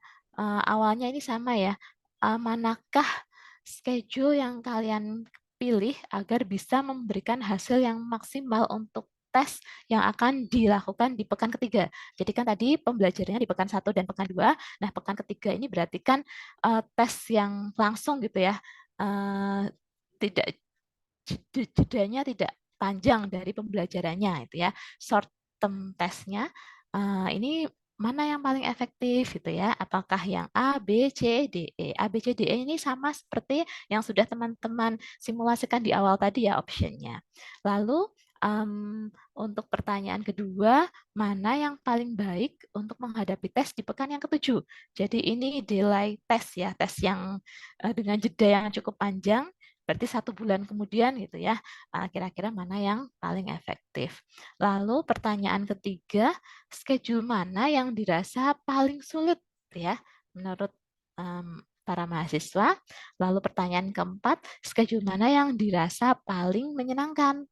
Dan pertanyaan yang terakhir, schedule mana yang dirasa lebih mewakili kelas yang sudah kalian peroleh gitu ya. Jadi mana yang paling sering kalian alami gitu ya, schedule mana yang paling sering kalian alami. Dari sini kita bisa melihat jawabannya dilihat dari percent of participannya ya. Untuk yang dirasa paling baik untuk menghadapi tes di pekan ketiga itu option yang D. Masih ingat option yang D tadi ya? Yang D itu yang 2 pekan ya. Jadi mix-nya itu di Jumat pekan pertama dan Jumat pekan kedua. Lalu ketika 7 hari tes ini juga sama, walaupun ini option E-nya naik ya. Yang interleaving-nya paling tinggi tadi ya, selang-selingnya naik, tapi tetap paling tinggi di option D. Lalu yang paling sulit, nah yang dirasa paling sulit diaplikasikan itu yang E ya. Jadi ini juga dirasa cukup efektif tapi juga sulit diaplikasikan. Lalu untuk yang paling menyenangkan ini juga D, juaranya ini secara umum D ya. Option D yang paling banyak dipilih, yang paling menyenangkan. Lalu ini yang paling sering dialami ternyata yang A ya, yang blok tadi ya. Lesson 1 dengan pertanyaan terkait dengan lesson 1, baru lesson 2, dan seterusnya yang blok ternyata yang paling sering dialami oleh para mahasiswa ini. Jadi schedule yang paling sering mereka alami itu yang blok, yang option A. Ini untuk bagian pertama tadi ya, terkait dengan schedule yang dipilih. Lalu di bagian kedua, ini terkait dengan rating tadi ya, diberikan ada, di sini ada 4 statement, lalu diminta memilih ratingnya dari 1 sampai 7, dari 1 itu yang sangat tidak setuju, sampai ke 7 ini yang sangat setuju, terkait dengan space practice, mass practice, dan juga interleaving. Pertanyaan terkait dengan space practice, ketika mempelajari suatu konsep matematika tertentu, ini penting ya, bahwa permasalahan tersebut itu didistribusikan, dipisah gitu ya, dalam beberapa hari. Ini menunjukkan bahwa space practice dilakukan dan hasilnya paling besar itu ini ya, 41,7%. Jadi setuju gitu ya, banyak yang menyatakan setuju. Jadi ketika diberikan ini ada space practice yang seperti ini setuju atau tidak, ternyata sebagian besar setuju. Lalu yang mass practice ini ketika siswa akan mempelajari misalnya 7 masalah untuk konsep A, ini lebih baik bagi mereka jika ini ya praktek atau penyelesaian masalah dari konsep A tersebut itu fokus di 1 atau 2 latihan soal daripada dibagi-bagi atau didistribusikan. Nah, ini menunjukkan mass practice. Hasil yang tertinggi di sini nih ya cukup tinggi juga yang agree ya, tapi paling banyak di sini ya yang kurang setuju. Lalu untuk yang interleaving atau mix ini, ketika menyelesaikan permasalahan matematika, siswa akan baik ya, pembelajaran bagi siswa itu akan baik jika mereka mengerjakan topik yang bervariasi dalam satu sesi pembelajaran. Nah, ini kan berarti menunjukkan interleaving. Nah, sebagian besar di sini ini ya cukup banyak yang setuju juga. Jadi ketika diberikan ide tentang interleaving ya mereka banyak yang setuju juga. Nah, di sini juga masih interleaving tapi ini unknown focus ya. Ini bagi saya juga masih kurang familiar ya, bahwa ketika mengerjakan soal matematika, ini baik bagi siswa ketika mereka tidak tahu topik apa yang akan menjadi fokus di problem berikutnya gitu ya. Nah, kalau biasanya kan memang di mix itu selang-seling ya, tapi kalau di sini nanti mungkin bisa kita diskusikan bersama-sama ya terkait dengan interleaving untuk unknown focus ini, dan di sini sebagian besar responden menjawab ini ya kurang setuju ya, tidak setuju. Ini terkait dengan yang kedua ya, prosedur yang kedua tadi, second part-nya. Lalu kita masih punya satu lagi, tadi kan ada open question ya, tentang alasan mengapa mereka memilih schedule dari A sampai E. Nah, karena ini open-ended question, tentu jawabannya kan sangat bervariasi. Oleh karena itu, peneliti melakukan coding ya, kode jawaban-jawaban yang mirip, dikumpulkan, sampai ditemukanlah ada 9 respon yang persentasenya itu 10% ya. Jadi di sini ketika dijumlah memang persentasenya tidak 100% gitu ya, karena ada yang menjawab di luar jawaban ini, ada juga yang menjawab jawaban ini lebih dari 1 gitu ya. Nah, tabel ini hanya menunjukkan alasan yang dipilih oleh paling tidak 10% dari partisipan.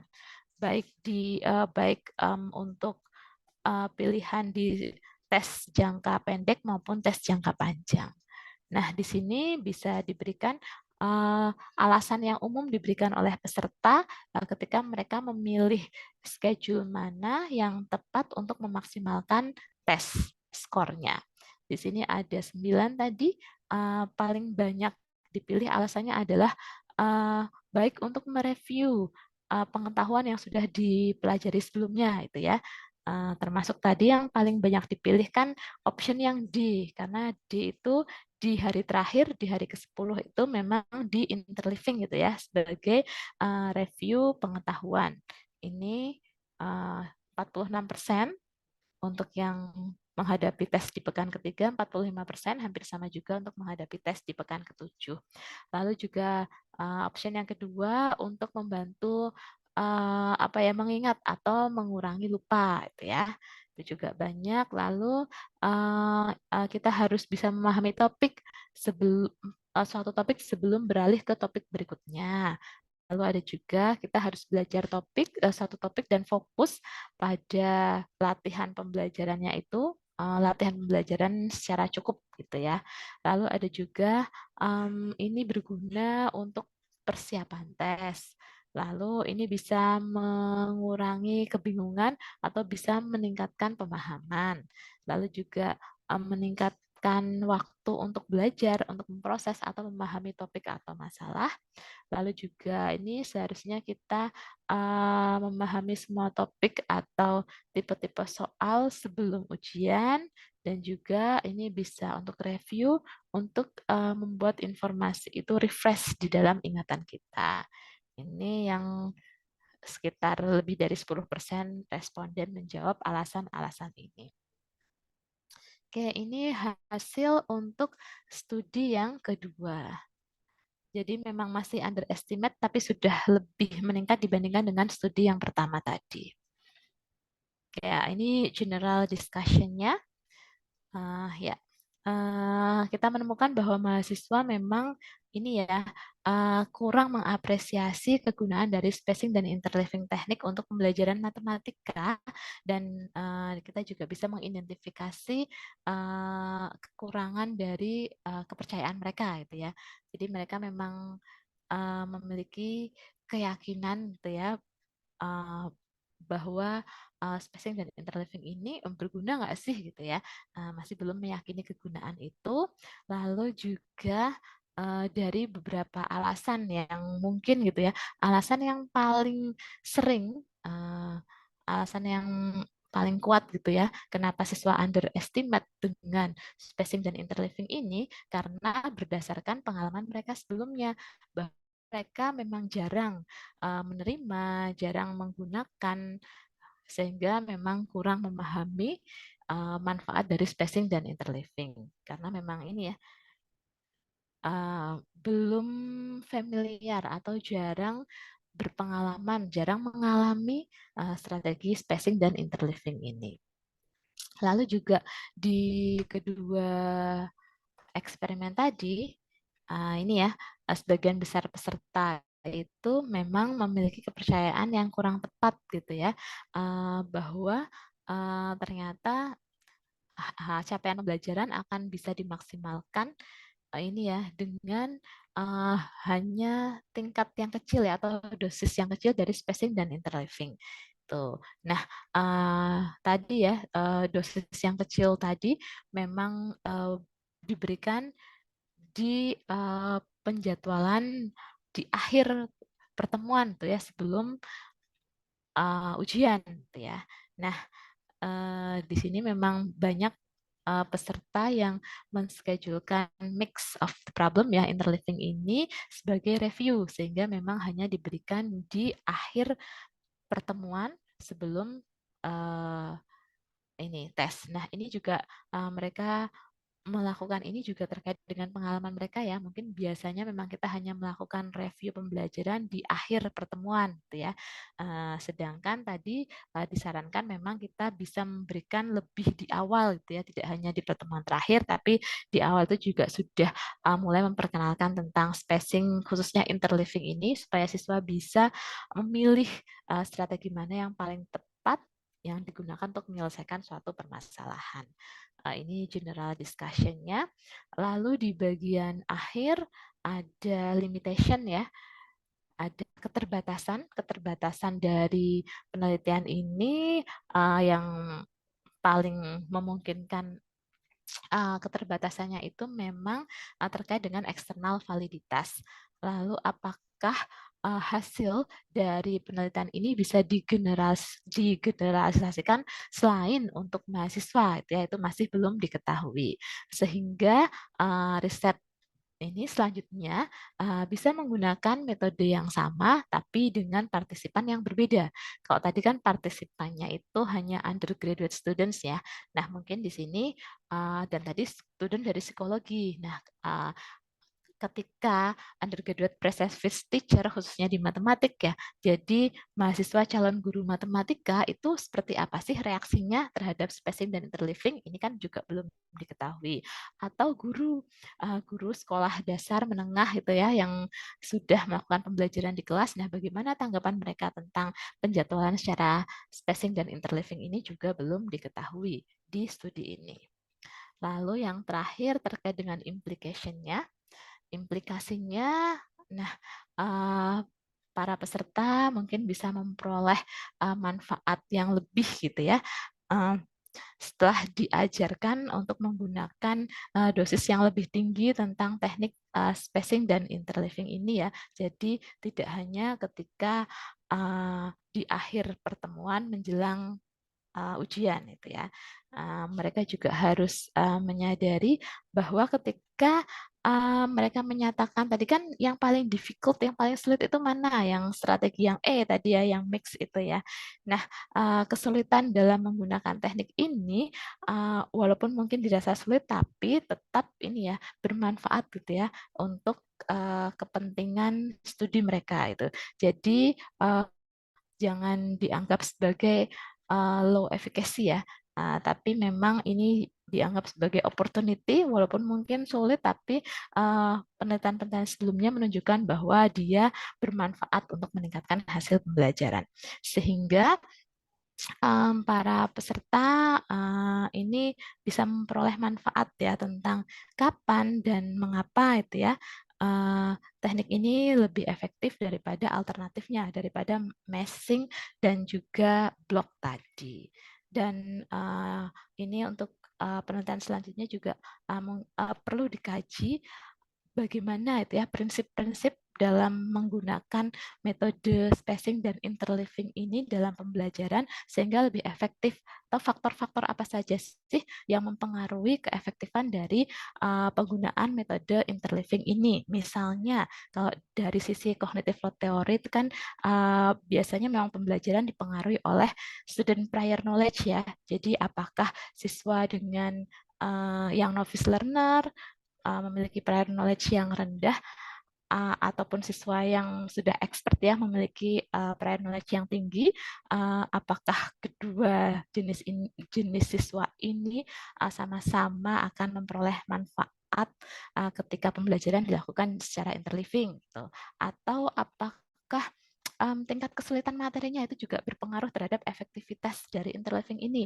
Misalnya kalau materinya sederhana, yang low elemen interactivity seperti apa, atau yang materi yang tinggi yang lebih kompleks high elemen interactivity, apakah keduanya juga efektif ketika pembelajaran dilakukan dengan interleaving ini, atau apakah jenis permasalahannya, jenis work example-nya juga mempengaruhi, apakah permasalahan yang secara mathematics problem ya, atau permasalahan matematika yang hanya dari simbol-simbol saja, itu apakah juga lebih efektif dilakukan dengan interleaving, atau permasalahan yang kontekstual, yang word problem, itu apakah efektif juga dilaksanakan dengan metode interleaving atau seperti apa. Nah, penelitian-penelitian ini belum diketahui dan insya Allah mudah-mudahan ketika jadi nanti ya, itu yang akan saya lakukan untuk penelitian disertasi saya dengan bimbingan Bu Endah tentu saja ya, dan masih banyak tadi ya, masih terbuka sekali riset-riset selanjutnya terkait dengan spacing dan interleaving ini. Oke, saya rasa cukup sekian apa yang bisa saya sampaikan terkait dengan artikel ini. Waktu selanjutnya saya serahkan pada Mas Wahyu. Terima kasih Bu Nila Mareta. Penjelasannya cukup lengkap ya ini tadi. Tidak terasa 1 jam lebih. Mohon maaf ya kalau panjang sekali. Enggak apa-apa Bu, enggak apa-apa. Berarti ini menandakan komplit ini apa namanya reviewnya. kami sudah dibantu untuk mereview dari artikel yang berjumlah 14 halaman ini. Oke, masuk sesi selanjutnya adalah sesi pembahasan atau sesi diskusi. Oh iya Bu, 1,5 jam udah nih. Ini setengah 8. Iya, sudah 1 jam lebih, 1,5 jam nih. Ya, kita masuk ke sesi berikutnya yakni sesi diskusi. Dan kalau ada perdebatan juga tidak apa-apa, tapi harus berlandaskan dengan teoritis. Ya, monggo lambaikan tangan lambaikan tangan. Angkat tangan ataupun bisa menuliskan di kolom chat apabila ada yang ingin ditanyakan. Mungkin sebelum itu Ibu Endah Retnowati mau memberikan sebuah tanggapan dahulu dari artikel ini Bu, karena kebetulan sama-sama tentang interliving yang kemarin gitu Bu. Iya, terima kasih waktunya. Oke, ini eksperimennya kan agak beda, penelitiannya kan agak beda dengan yang lain kan. Kaitannya dengan biasanya kan kaitannya dengan suatu desain pembelajaran. Ini juga desain pembelajaran juga sih, tapi lebih tepatnya mungkin ke kurikulum ya, pengaturan sebuah program. Tapi bisa juga masuk ke desain pembelajaran kalau kita fokuskan ke unit kecil yang menjadi sebuah tujuan pembelajaran di dalam kelas gitu. Ini tadi kan semua materinya kan matematika. Misalkan sebagai contoh gini, SPLDV. SPLDV itu kan ada penyelesaiannya itu kan ada metode grafik, metode eliminasi, metode substitusi, metode Campuran. determinan gitu kan. Nah, kan ada 5 campuran. Ya, ada 5. Kebanyakan ada 5 cara. Nah, untuk mempelajari kelima ini, sebaiknya gimana? Cara satu dulu, metode grafik dulu sampai selesai, sampai paham betul berbagai macam metode grafik, kemudian baru ganti yang kedua, baru ganti yang ketiga, dan keempat, dan seterusnya, atau bagaimana pengaturannya. Nah, ini tadi tuh yang dibicarakan di artikel yang dibacakan oleh Bunila. Kalau dari hasil penelitiannya ini tadi, kalau saya nggak salah menyimak ya, itu kan ternyata strategi belajar yang diketahui oleh mahasiswa yang menjadi partisipan penelitian itu ternyata juga perlu ada kayak apa ya? Perlu ada informasi gitu atau penjelasan atau bahwa strategi belajar pun perlu dipelajari. Jadi belajar itu tidak hanya sekedar konten matematikanya, tetapi juga strategi belajarnya bagaimana, itu siswa juga perlu tahu. Karena kan ternyata di pengumpulan data yang kedua, baru kemudian kita menyadari bahwa kemudian siswanya menyadari, partisipannya menyadari bahwa yang akan bermanfaat untuk pembelajarannya yang seperti apa. Kira-kira gitu ya. Nah, artinya itu kan tadi kan urutan dari topik itu kan kaitannya dengan self-regulation atau kaitannya dengan metacognition. Self-regulation itu kan bagian dari metacognition. Atau sebaliknya, metacognition itu bagian dari self-regulation. Seseorang yang bisa self-regulate, yang bisa mengatur cara belajarnya sendiri, berarti dia sudah bisa melakukan metacognition. Nah, dengan kata lain, metacognition pun sebetulnya sebuah keterampilan belajar yang perlu dipelajari secara eksplisit. Gitu juga ya. Artinya, jadi kita tuh nggak bisa membiarkan siswa itu belajar. Ya udah kamu belajar aja, terserah kamu mau belajarnya kayak gimana. Yang penting di kelas itu ada problem disajikan kepada siswa, lalu diselesaikan, dicoba dipresentasikan dan seterusnya. Setelah itu ternyata siswa pun perlu ada sebuah explicit instructions bahwa kamu kalau mau belajarmu hasilnya baik, maka perlu ada strategi yang seperti ini. Ya nggak sih? Ada kayak gitu ya juga ya. Oke, itu implikasi dari hasil penelitian ini kan salah satunya. Kemudian saya tuh cuma batin aja sih. Kalau dipikir-pikir lama-lama ini kan jadi kayak bagaimana mengatur urutan topik pembelajaran. Ya nggak? Interleaving dan spacing ini. Nah, kalau di educational psychology itu kan dia mengenalnya interleave, spacing itu kan sebagai strategi belajar. Dalam cognitive load theory ini kan kaitannya dengan intrinsic cognitive load. Nah, apakah mau dikumpulkan jadi satu di blok, kemudian diberi jeda untuk menghindari working memory depletion atau di interleaved, itu kan sequencing ya, mengurutkan gitu ya. Ke situnya kayaknya belum ada ini ya, belum ada data empiriknya kan ya. Ya kan, Bu Nila? Belum, Bu. Sejauh yang saya baca belum. Iya, setahu saya juga emang belum ada. Jadi yang mencoba mengaitkan interleaving dan spacing dengan cognitive load theory baru kemarin, yaitu bahwa itu adalah prinsip variability effect. Karena kemarin memang fokusnya ke memilih topik-topik pembelajaran dengan variasi yang seperti apa gitu kan. Nah, variability effect itu juga bisa variability effect kan satu topik tetapi bervariasi konsep atau konteksnya. Nah, kalau sequence itu kan topik 1, topik 2, topik 3 atau topik 1, 1, 1, 2, 2, 2, 3, 3, 3. Tapi topiknya artinya urutannya. Jadi kalau misalkan eliminasi, substitusi, campuran. Atau eliminasi, substitusi, campuran. Eliminasi, substitusi, campuran. Eliminasi, substitusi, campuran. Nah, ini kan sequence. Nah, itu yang kayak sepertinya yang belum mungkin untuk next research-nya di situ.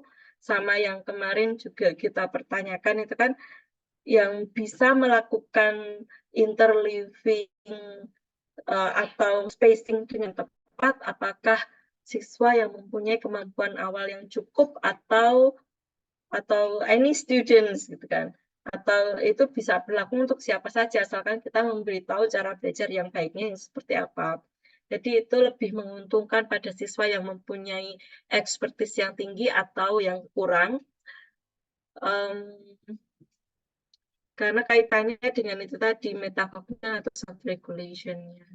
Nah, ada banyak hal yang belum kita ketahui di sini tentang interleaving, spacing dari perspektifnya cognitive load theory, sehingga penelitian lanjutan di area ini sangat-sangat ditunggu. Itu mungkin sedikit yang saya tahu tentang hal ini, tentang topik ini. Oke, terima kasih Bu Enda. Oke, teman-teman yang lain, adakah yang mau bertanya atau menanggapi atau yang lain?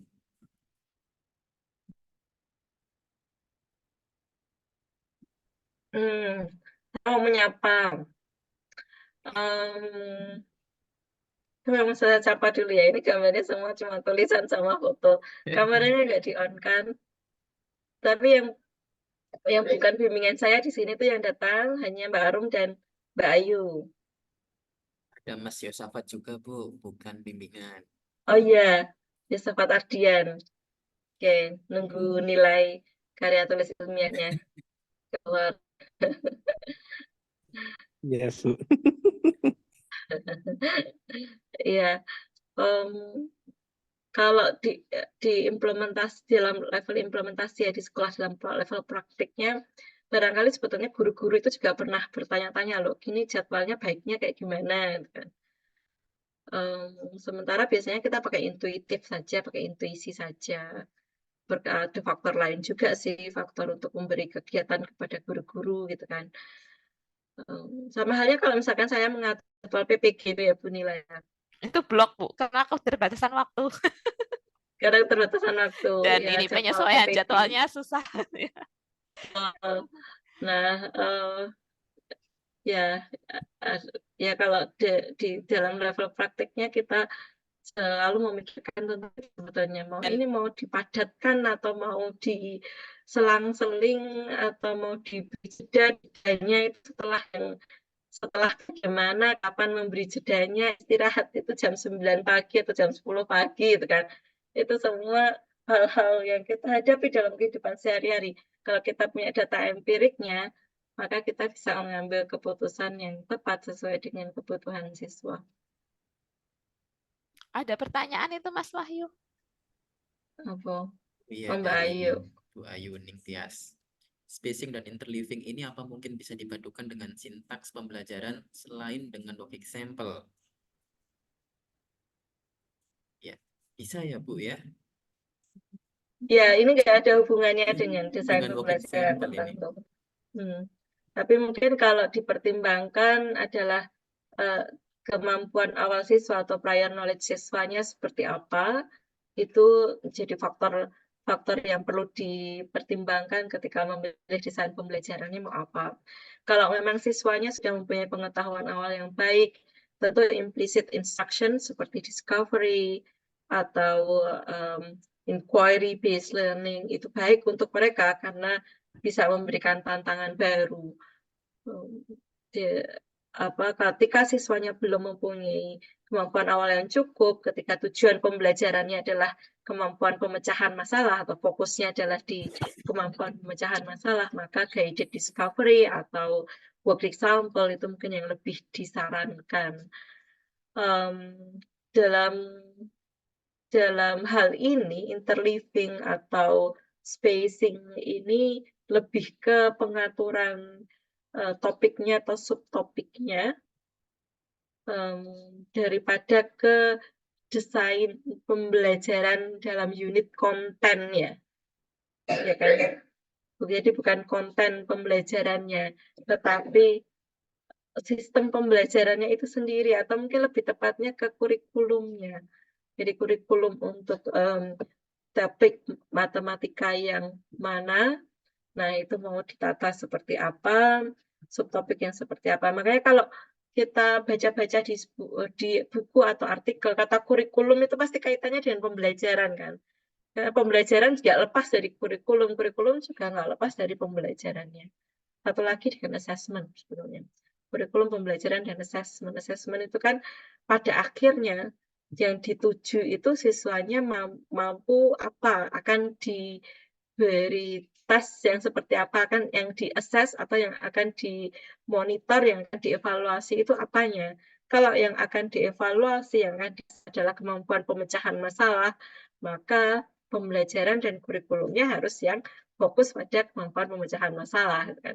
Kalau dalam perspektif understanding by design itu yang design thinking, kurikulum, pembelajaran, dan assessment, 3 hal yang tidak dapat dipisahkan. Gitu, Mbak. Spacing yang dimaksud dalam artikel ini jeda. Ya, jeda tanpa pembelajaran. Jeda di antara topik pembelajaran. Ya kan, Bunila ya? Okay.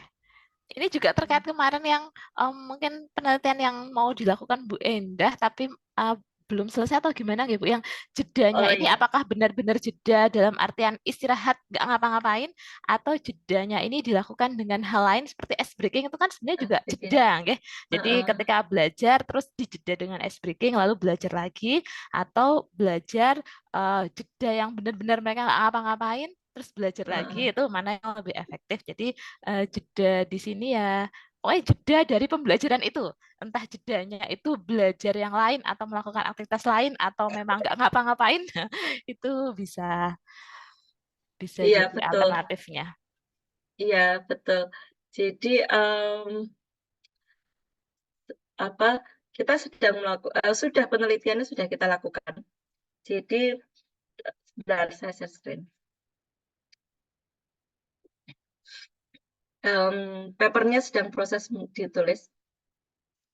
Jadi prosedurnya, jadi gini, free rest. Jadi ada pembelajaran, ada ada pembelajaran tentang algebra formulas. Jadi kalau bentuk-bentuk aljabar sederhana. Nah,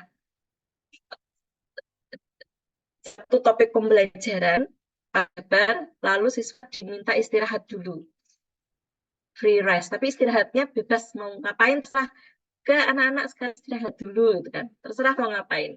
Tapi nggak boleh main game, karena kalau main game nanti dia mikir. Main game di HP itu boleh istirahat, boleh makan, minum, duduk-duduk ngobrol, silahkan istirahat, free rest. Kemudian light activities. Jadi itu grup pertama tadi kan free rest. Ini kelompok pertama free rest. Kelompok yang kedua light activities consisting of clapping and singing.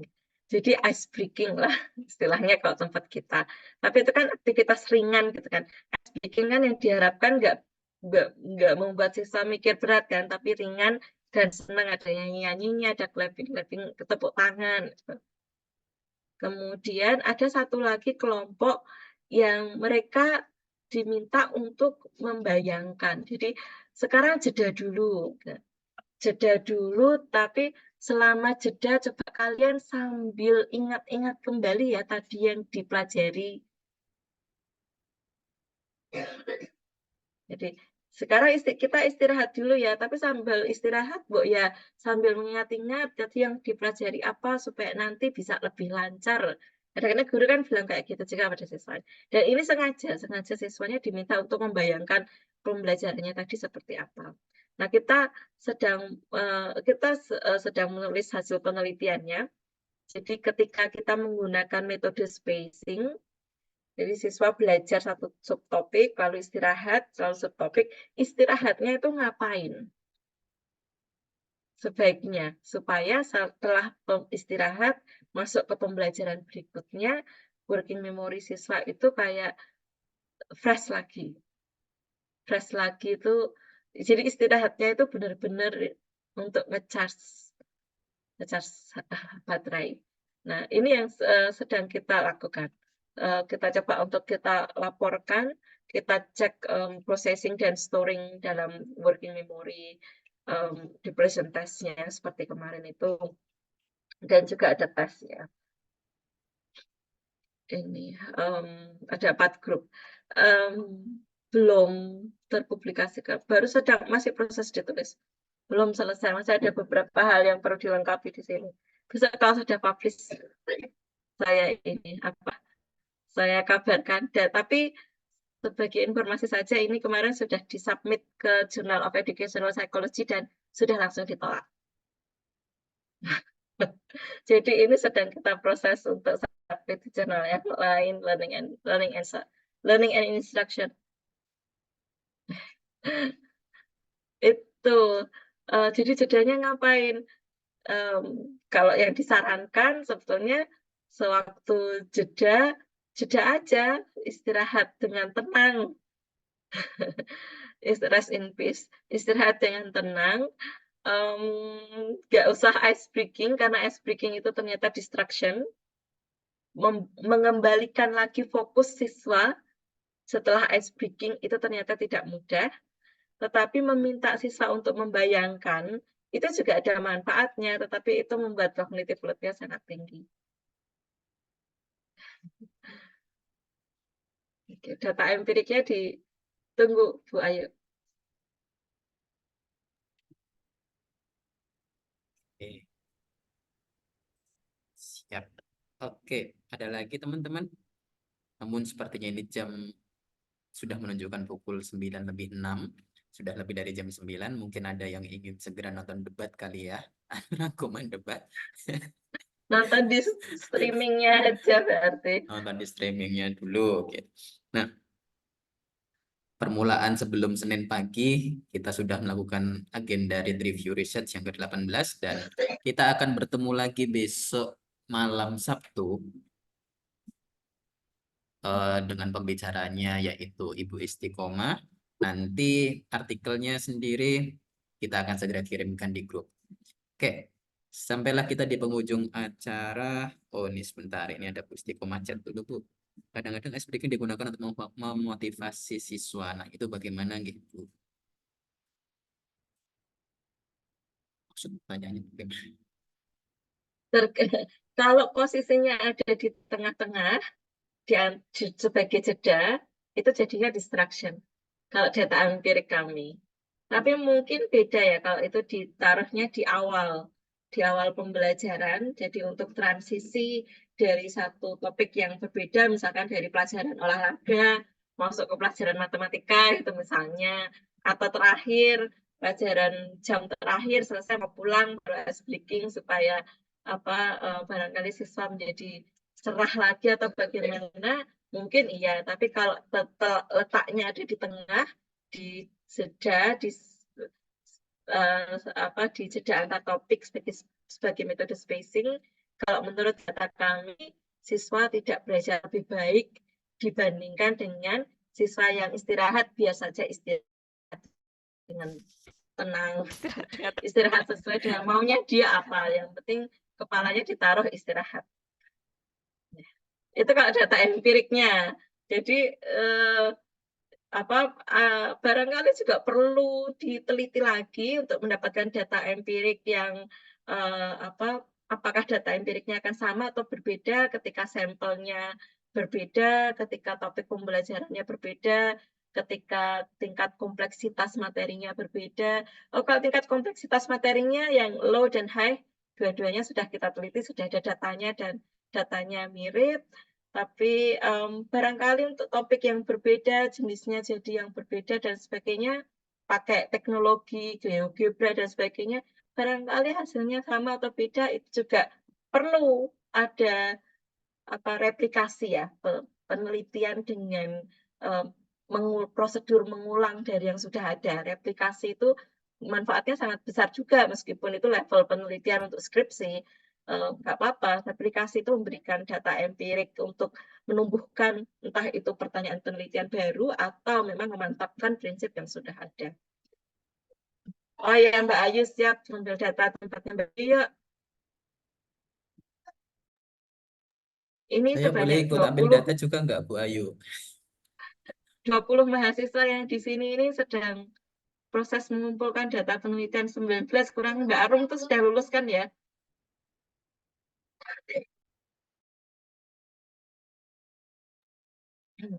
Oke. Ya, Mbak Arum sudah lulus, berarti 19 orang yang ada di sini ini perlu segera ngambil data penelitian. Ini Mbak Ayu sudah siap sebagai lokasi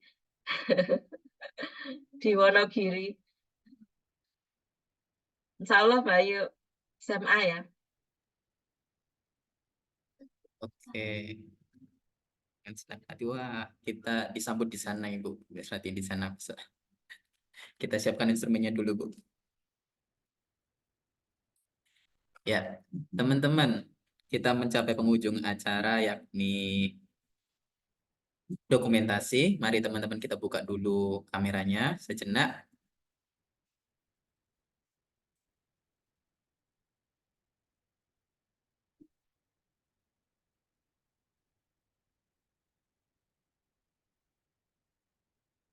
Oh, masih pada di luar.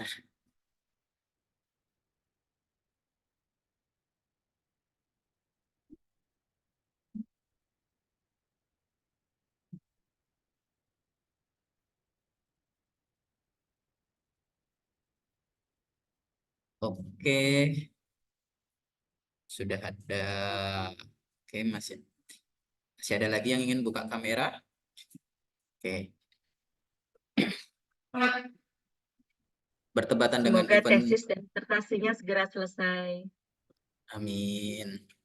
Ya, bertepatan dengan event politik ada nomor 1, 2, dan 3. Terlepas dari itu semua, dalam hitungan ketiga siapkan senyuman yang lebar. Akan saya foto dulu dari sini ya. 1, 2, 3.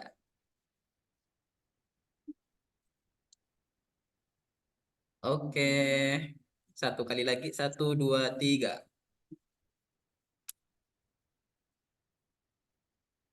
Ya, terima kasih teman-teman semuanya.